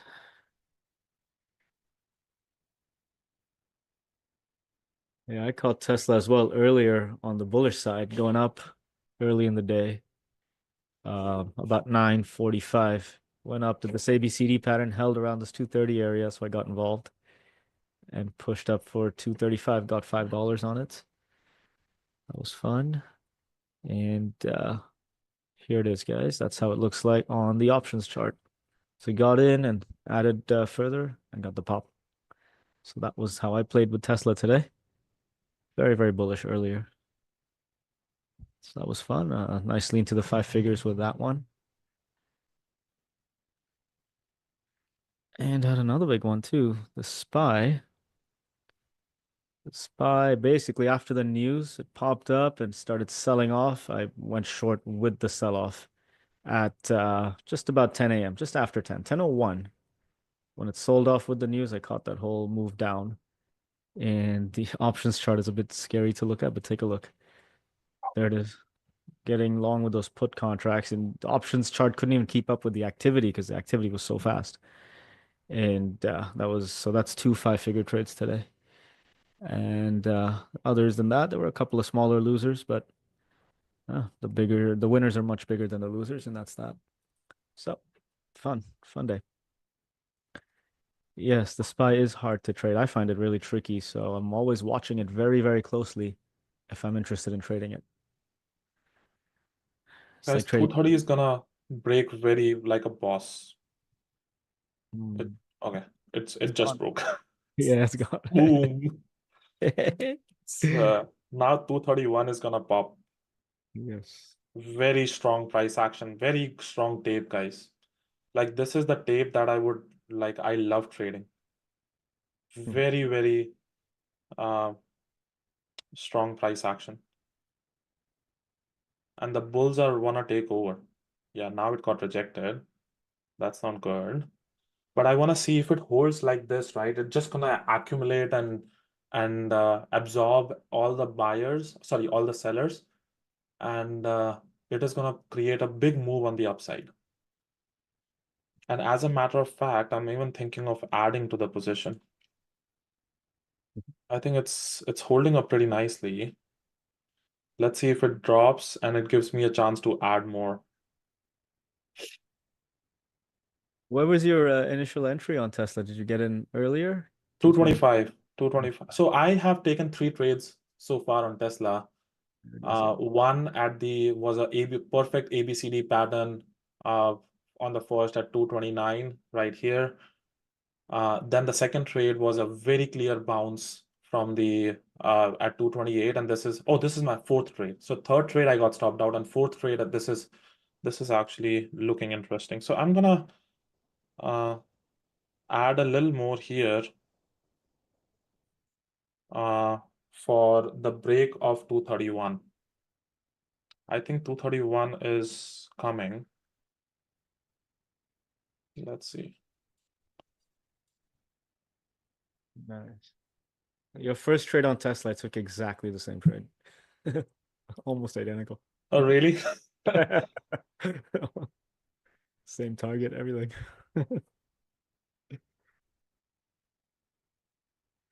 Yeah. Boom. Let's see till 231. 231 is gonna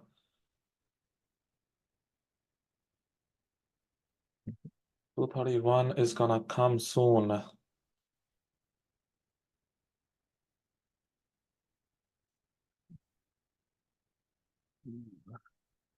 Somebody slammed it again. I think it's gonna squeeze very quickly. Like these slams are being absorbed. And if it keeps absorbing, and the more it's gonna stop up, it can very quickly squeeze up to 233, 234. I just do not want it to very like I do not want it to like drop badly. That if it drops badly, that means that it's gonna the buyers have just dropped. The buyers have lost the game. But if the buyers are keeps absorbing it at this price, very quickly it's gonna squeeze to the upside. And what I see is currently I see all the absorption. Currently, I do not think that the buyers have given up yet. The buyers are absorbing all the selling pressure, and now they are looking like it's gonna. Let's see. Is your sister DAS hang like getting a lag? No, No. not unusually. Let me have a look. I haven't noticed anything today. Well, when the news came out at 10, yeah, all the options stuff was lagging, but that's just, I think, because it's options and it's lagging behind. Yeah, my DAS is a little sticky. Mm. But the tape is not. So I'm only just reading the tape right now. And see, again, it absorbed it. 229, again, an absorber. And I wanted to hold the 229. And then as soon as it lifts 230, I think it's going to squeeze to the upside very quickly. I think they're all absorbing it right now. So let's see how it shows up. Nice. I see the same setup on AMD as well as you're seeing in Tesla now for to pop from here to go. Mhm. So for those of you who are looking for something, that looks good. Through 97 for 97.50 as a target. That's the same. It's a reversal, just a nice ABCD pattern, everything bullish. And you got good risk management, risk to reward is looking good on that too. So yeah, there's Tesla, there's AMD. I'm not in anything now. I'm done for the day, but there's plenty of opportunities around. Wow. Should go along with the SPY and just leave it for the night. Anyways.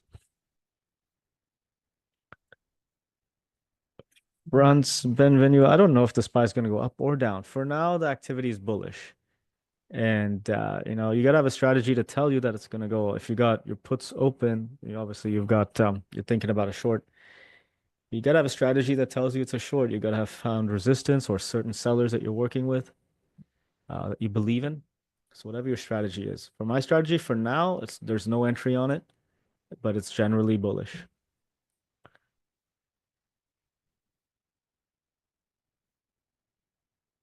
Yes, I'm adding more on Tesla. I think it has a very good chance to pop up.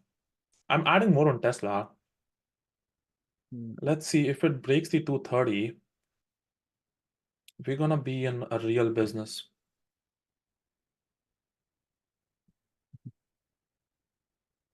Yeah. It is just absorbing all the sellers very nicely. And I like that about it. I just want it to lift now. Or absorb all the sellers, let the sellers be done, and then now it's gonna pop up. Let's see.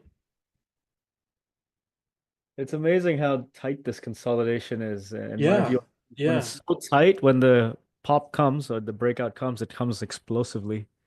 yeah. And that's exactly what I'm waiting for. They're absorbing it. Either I'm gonna like stop out at break even, of course, but either the sellers are gonna win or the buyers are gonna, yeah, now the sellers are taking over. So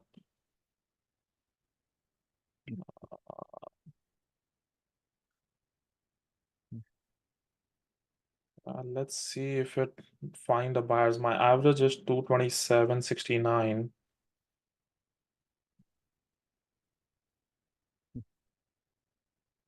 Question on YouTube, San Sokal and the DOS options chain. You looking to get the prices view with the current price? I'm not sure what you're talking about, but just the options chain.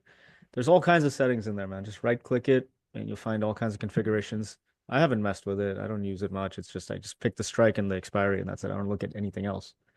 But there are a million configurations in there to find whatever you want. So I do have in the money, out the money color coded. That's basically the only setting I changed. So that's it. What do we have? Yeah. Let's testing those buyers now. Let's see. Yeah, I think it's gonna drop now. I think the sellers have taken over now. Let's Nice. see. Last chance for it to work.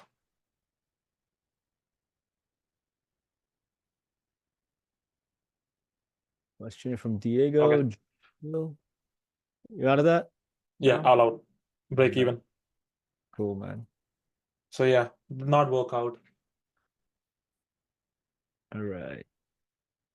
Next one will be coming shortly. Next opportunity.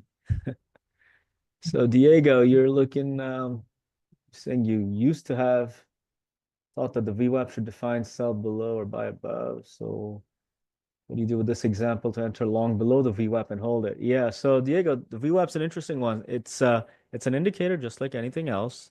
And if you have a definition of how to use it within your strategy, then obviously stick to it. One of the things that Andrew does is he likes to go long above the VWAP and short below it, and he's looking for all that momentum stuff early in the day, ORBs. And for example, as a contrast, I don't even have it on my charts because it's irrelevant to me. For me, I'm just looking to go from one level to the other. I don't know where the VWAP even is. So it's completely irrelevant. So again, it's based on your strategy and the place that the VWAP has in your strategy. So I go long below the VWAP all day long, every day almost, and take these reversals, later in the day today, I'll probably find a good one on the SPY. So again, you got to define your strategy. There are no fixed and firm rules that this is how it works. It's a matter of evolving your strategy to fit your personality, fit your risk management, fit your appetite, fit your temperament, all of those sorts of things. And you can decide if VWAP is a thing for you or it's not. Hope that helps.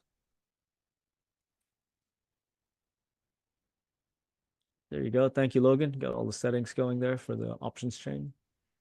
Brilliant.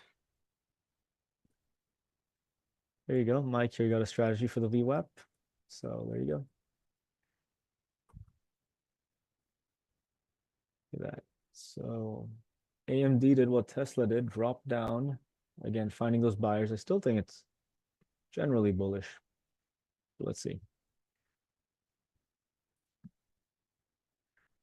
You know what's interesting, guys? I'll show you something here that caught my attention this morning. If you look at my screen here on Microsoft, on a 30-minute chart, you can see a massive consolidation zone from basically the middle of the day yesterday up until the pre-market, until the open today. And when you have a big consolidation, well, you're looking for a breakout. And it did break out. You can see on a 30-minute chart, it went through. And here's what's more interesting, the retest on the second 30-minute candle. You see the wick that comes down to about 380? That wick is interesting. That is not a failed breakout and it's coming back. As soon as that wick pushes back up above the level, that's a retest. The point is retests don't have to happen directly or exactly at levels. It's a zone, right? And as far as retests are concerned, as long as they stay in the upper half of the consolidation, it's a valid retest.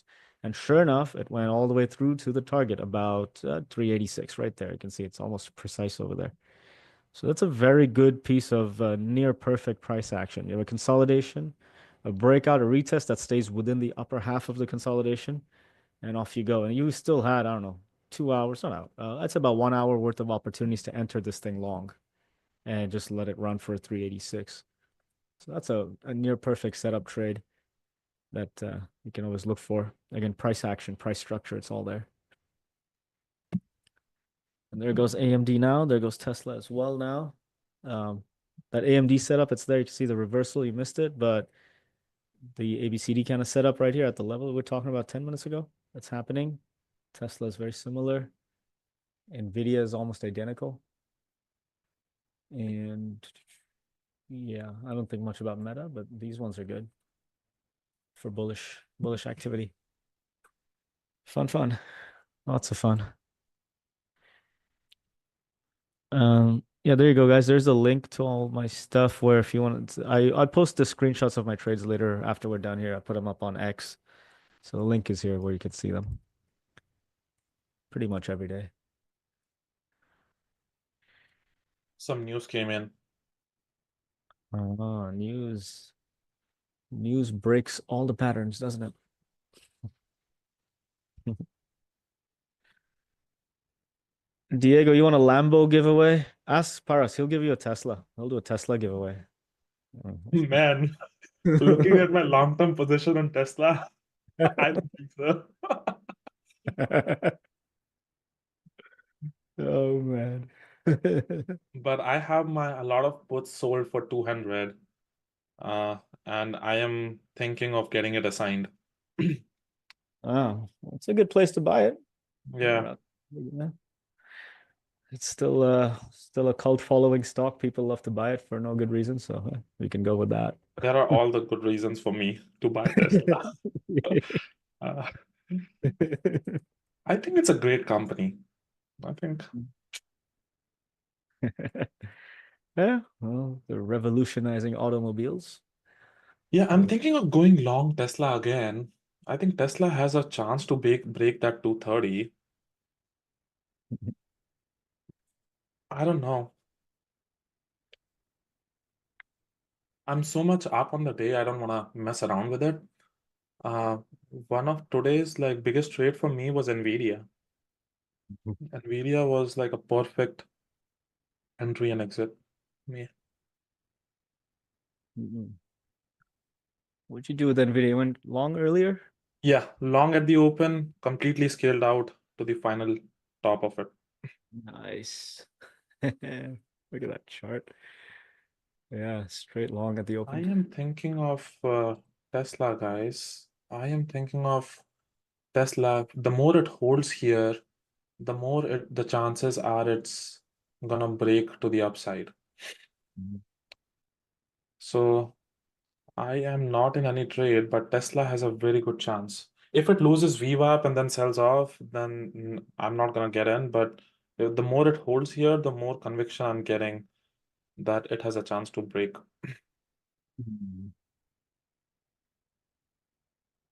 Interesting area. Did I do something? Well, things are still okay on my end. No big deal. What do we got here in the chat? We got Raja, does the course include live mentorship and trading? The course includes one-on-one mentorship. Live trading with me is the other one. There's two different things. One is the course on Trading Terminal, and the other is live trading mentorship. But the course does include one-on-one time with me. Yeah. If you have any further questions on that, just email me. No problem. We can discuss it.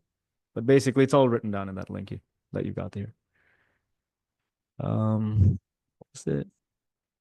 Crypto addicted. Do I hold Tesla long term? No, not me. My long term investments are a totally different world. I go into deep value contrarian investing, so Tesla's just day trading for me. But yeah, Paris has got Tesla and always looking at it. Day Yeah, trading. yeah, Yes. I have Tesla, a lot of it, There you go. but my portfolio on a long term doesn't look good. Mhm. So, hey guys, Nvidia now ready to go again. Just got Nvidia. Nvidia's doing that ABCD we were talking about just a few minutes ago, and it seems to be Oh happening wow. together now. Man, that Andrew got literally the bottom of the thing, and now I'm sure he must be holding it for now.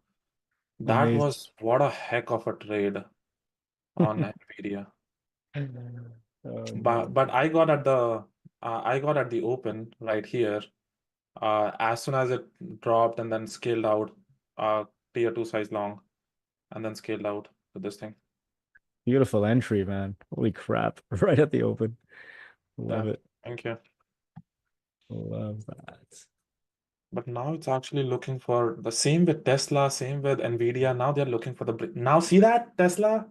There it is. Man, Everything goes. piece of garbage that I knew it's gonna pop up. So that's uh but not in it. So Somebody that's catch it for now. Paris. Somebody catch it for Paris. Come on. We have a few hundred people in here. Yeah, some did anybody catch that? Catch that. We have AMD, Tesla, and Nvidia. All of them. Catch it. Somebody catch it for Paris. Catch something. It's funny. Man, why my screen keeps going away? Man, that is insane. I always knew Tesla was gonna pop up, and I think it's gonna break the high of the day. Very good chance it breaks the high of the day. Yeah, there's a lot in it, so yeah. Nice. Matthew, you're saying to post the levels here on YouTube every morning? Oh, what the hell, Matthew? You want me to do everything for you early in the morning? You want levels? Come join my mentorship. Everyone there sees it. There you go. How's that for an answer? Or get DOS. Seriously, it's on DOS. It's on DOS. You gonna trade seriously? I mean, do it. My system is lagging by a lot. It just keeps skipping prices. Maybe it's like a multiple applications are on at the same time. Maybe Yeah, check your RAM and delete or open up storage in your computer and update DOS if it needs an update. I already did yesterday. Yeah. So after that, it seems like happening. So, Oh, uh, but Nvidia is looking good for a break of high of the day. Even Tesla is looking good. Now I think it's wanna holds the 230.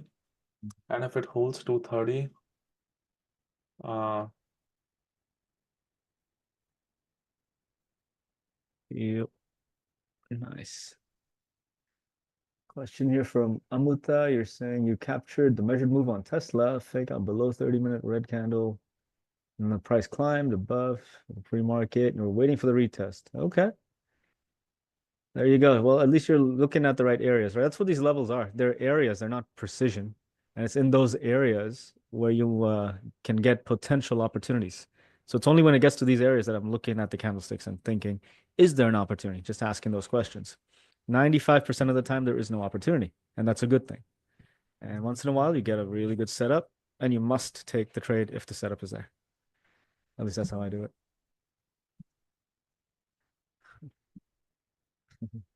Cool.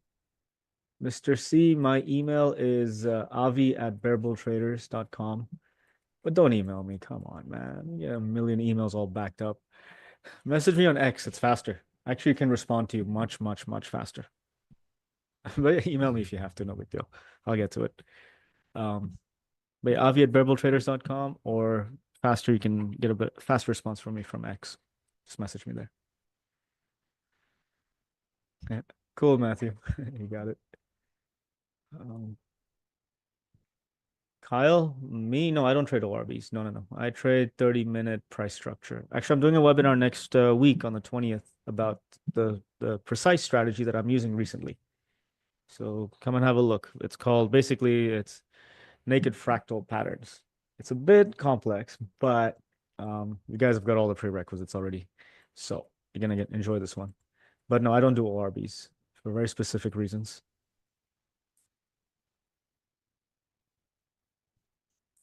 Tesla's gonna break out now to the upside. Guys, do not try shorting Tesla, guys. This is very strong. The tape, the bullishness is crazy. Yeah. If you wanna long, like, if I would think of anything, I would wanna long it, not short it. Doesn't matter what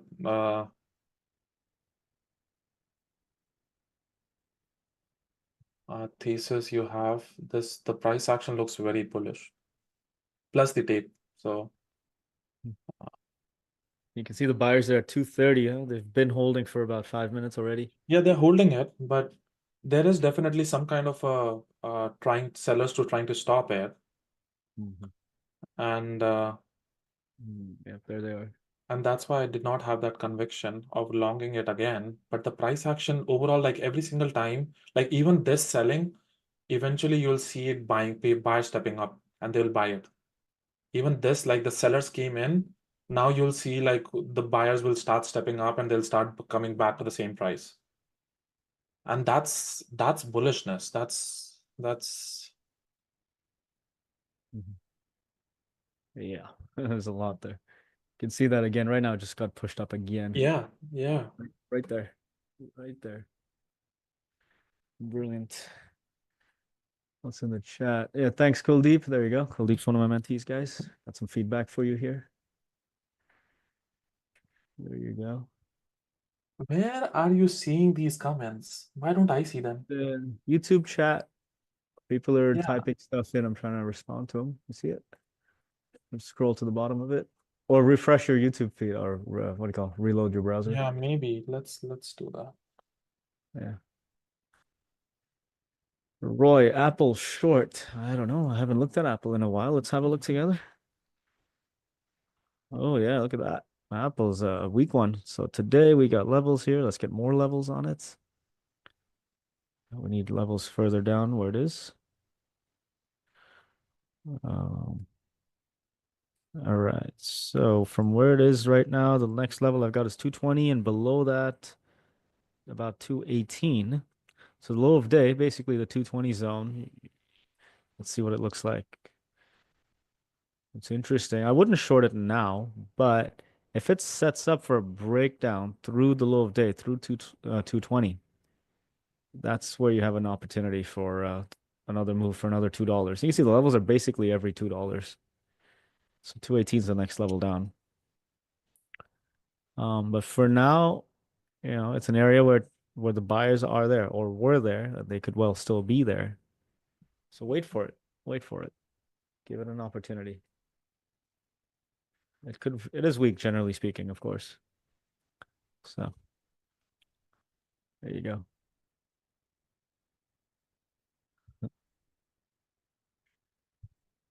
Rahul, you're coming to the summit. Awesome. Yeah, looking forward to meeting you too. This is great. Gonna meet everyone there. The rest of you, make sure you make it. Last opportunity now to book it in and get everything sorted out, because it's only, what, 10 days away, 2 weeks, whatever. Very close. There we go. We have Nvidia doing the pop now. AMD as well. Same setup. Nvidia is halfway to the target already. Yeah, guys, I took a long on Tesla. There it goes. Yep. Boom, boom. I love you, man. I love you. This is like easy, guys. This is boom, boom. Yes. Come on, everybody. How about I love you, Paras? Come on, everyone, type it in all together. This is easy. This is supposed to be the easiest trade. What a way of boom. Now let's praise 232 print. There we go. 232 print.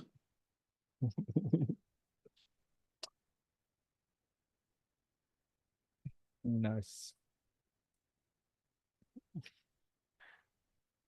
Call is 559. Yeah. Nice. There it is. Ooh. There you go, Paras. You're getting lots of love here on YouTube. Everyone says, I love you, Thank you. Thank you, guys. Thank you. Let's see now. Very good chance. I've been talking about it. I think today Tesla will hopefully go to the break the high of the day. Let's see. Don't do that now. After all the love, now it's rejecting again. I don't know that. But I think the buyers are gonna step in. I know buyers are wanna step in. So, let's see if the buyers step in. Nice, they're all there. Okay, 232. Let's see. 232 break. Boom, boom, boom, boom, boom. 232. Nice. 232, guys. Nice.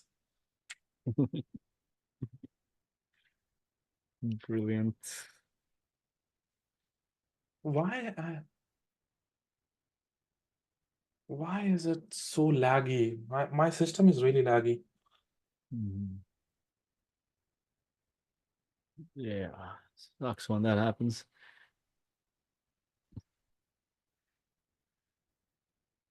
So you guys here on YouTube, so what are you here for? Day trading or entertainment? Because you're getting both at the moment.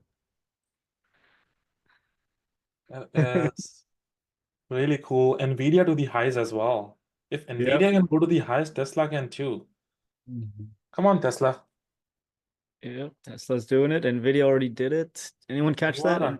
Indeed. Yeah, you are a cult of a stock. You cannot just, nobody can keep you down for so long.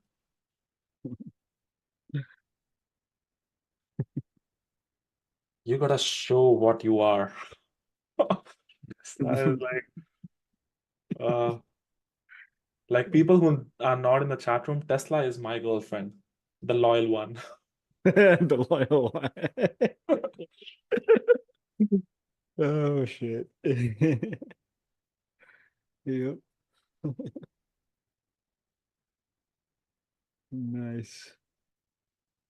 Even the SPY did the same pattern.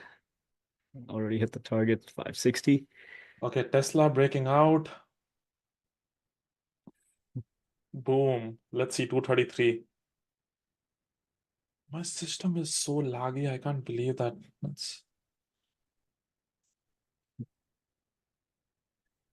Irfan, you got to Nvidia. Nice. There you go. There you go, guys. Catch Tesla, Nvidia. All good. The SPY as well. Same setup. I mean, the last 30 minutes that we've been here.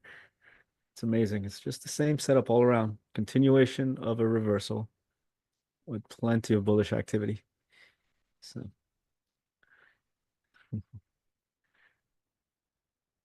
Matthew, keep an eye if she cheats on you. Keep an eye on Tesla. Oh, these stocks. What do we got? Stop. You're here for entertainment after the live trading. Okay.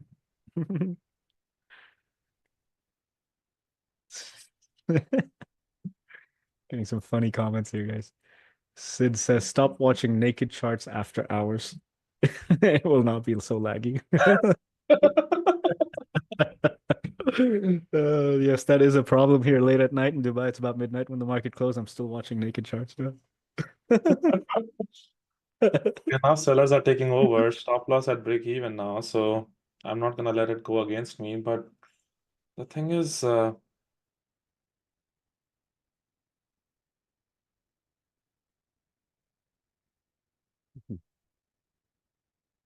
man, I have to reload my system, guys. It's something is not right with the way the prices are very sticky. Uh, Reload DOS perhaps. Shut down other background processes if you have any. yeah, Not that's much. exactly my CPU is like blasting heat right now. Mm. But I don't want to get it out of a position, like close it and then my position gets stopped out. Okay, I think I'm gonna get stopped out, guys.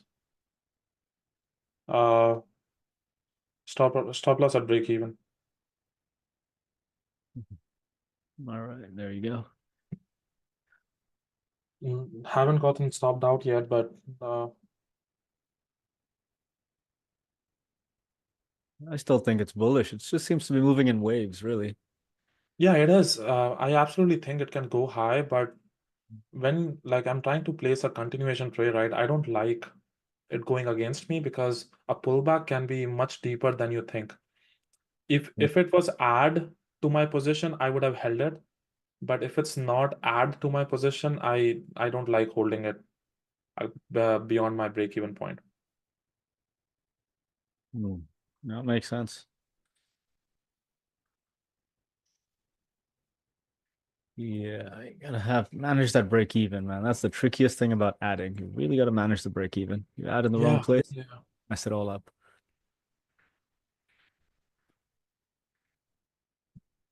Again, all the absorption. The way I see it is like all the buyers are absorbing all these sellers. The sellers are able to beat a little bit of buyers, but buyers keep stepping up.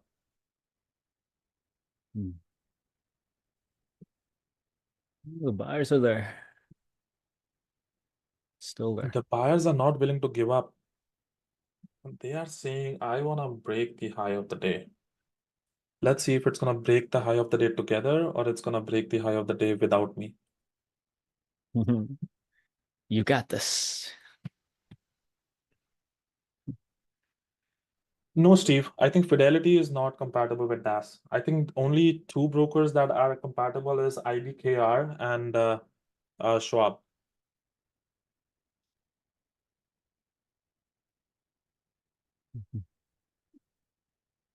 We got Lovepreet in here. Yeah, he's one of my mentees as well. The Yahoo levels don't match with the DOS levels 8 a.m. candle. All right, cool. Thanks for that.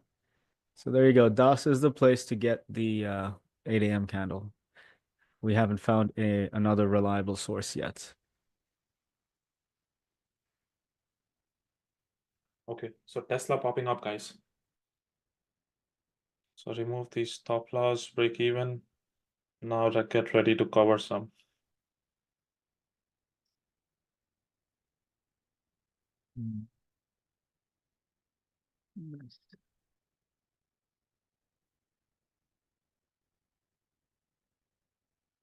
Yeah, sold off again.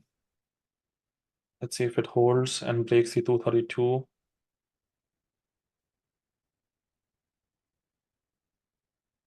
Closed.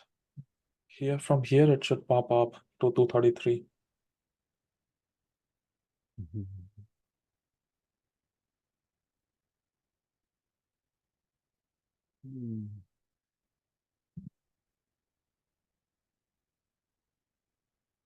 Trading View matches. Okay, there we go. We got some feedback in here, guys. Trading View gives you those 8 a.m. candles, I'm sure, with one of those premium subscriptions. There you go, guys. Get some there. Sanjay, your long Tesla as well. Nice. Wood Paras. TOS, yeah. Thinkorswim can have it. I've never used TOS, guys, so I can't tell you anything about it. Nice.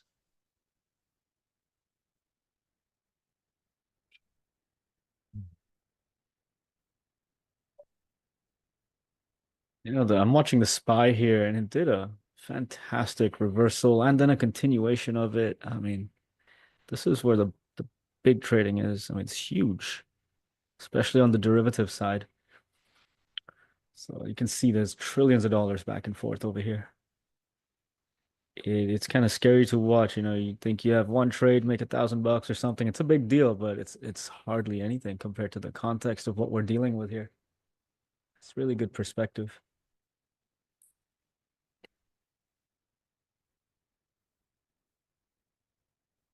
Amazing.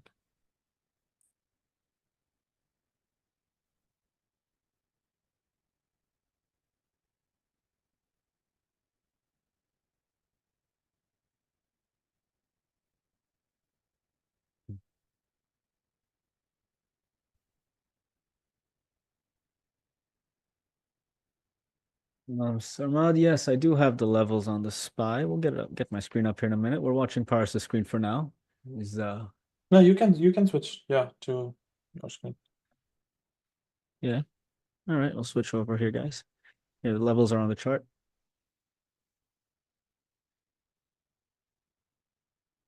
There you go, JC Trader. You wrote a script on TOS using ChatGPT to replicate the 30-minute levels that I get from DOS. Brilliant. There's something. Look at that, guys. You always create what you need. Great work. I wouldn't even think about doing something like that. Great work.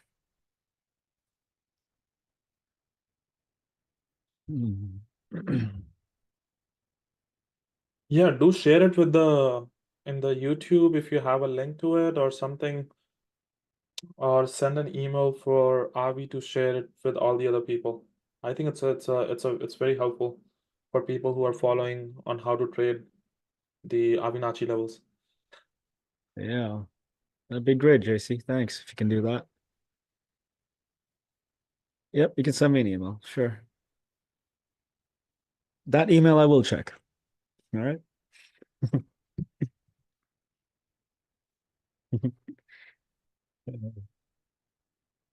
Nice.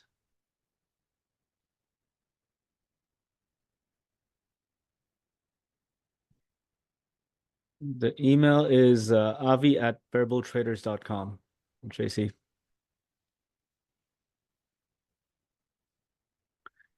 Ooh, here comes a sell. Here comes a sell. Something's going down. Is there news? Okay, getting stopped out on Tesla, break even soon. Yeah, stopped out, I think. Yeah, stopped out. Yep.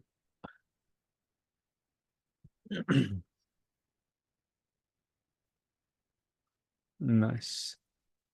Yeah, these are tricky because the stock has already rallied from 219 and now it was at 232, which is close to a 13-point move. So, you don't sometimes know that when you're trying to continue on the higher side, your risk management gets trickier and trickier. If you have a good entry from 219 or 220 or 221, then you can hold it for a bigger pullback because that you can survive those pullbacks. But these pullbacks, you don't know how much deeper it can go. It can go below 230, 229, 228, goes to VWAP, or just bounce from there. So it's very difficult. So you always want to manage your risk first and then think about capturing that bigger move. Now it's again stop me out at that area, and now it's bouncing, and it happens all the time. Like today, it happened with Carlos. It happened with me again when in my third or the fourth trade. And but your main goal is not to beat the market. Your main goal is to make money to survive in the account and manage your risk. So sometimes market would give you what you're looking for, sometimes it would not.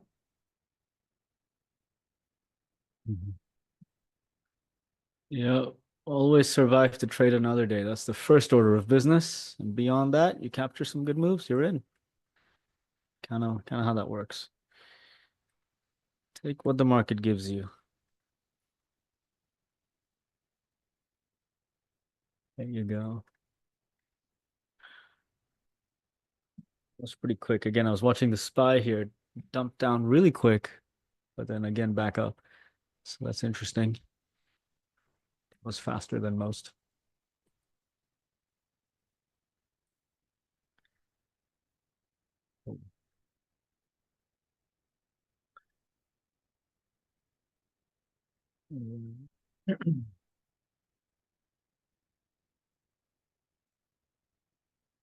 So nothing brewing now, Paris? No trades on for now? Yeah, nothing for me.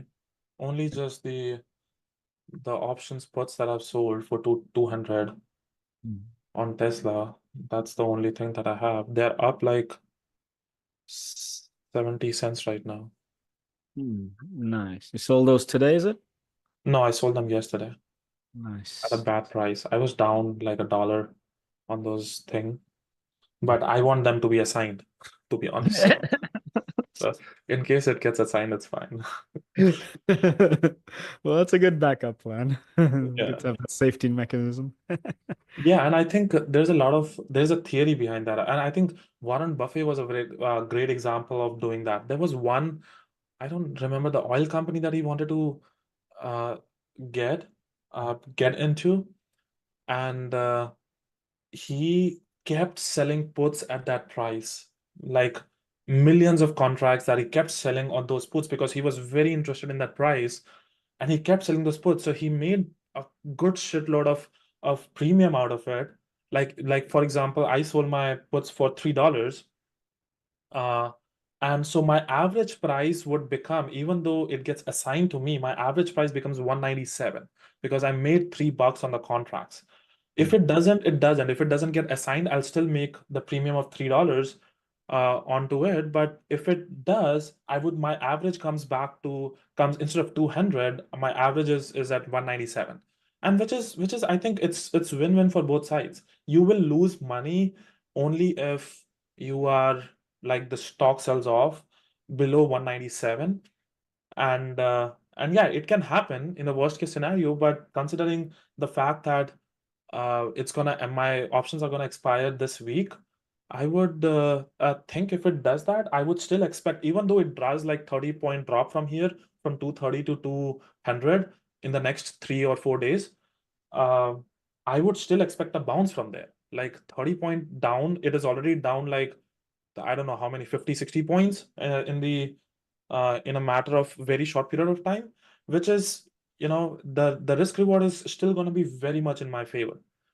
There's always a little bit of risk there, but you're thinking in the risk reward setup. That risk reward is huge.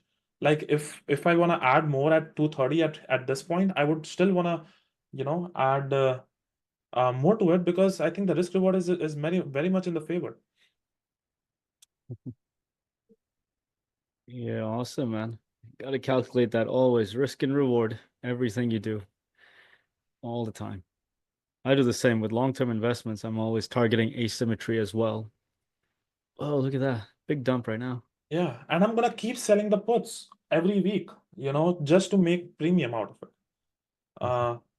And I think as far as it gives me it gives me a great risk reward, I'll keep selling it. It's just a way of keeping your register ringing and also looking for better long-term opportunities. Nice.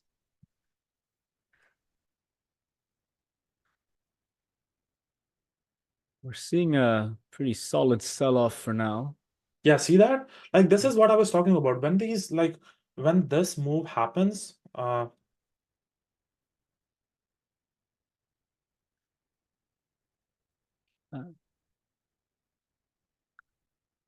Microsoft is the best setup for the short in my view, but not yet. Another 10 minutes. Microsoft. I mean, I'm just watching stuff. I'm not trading today anymore. I'm done, but I'm always watching. This is interesting. I like the setup. If there's a short somewhere, I would think it's Microsoft. Anyways, we'll see. I'll watch it again tomorrow. Cool.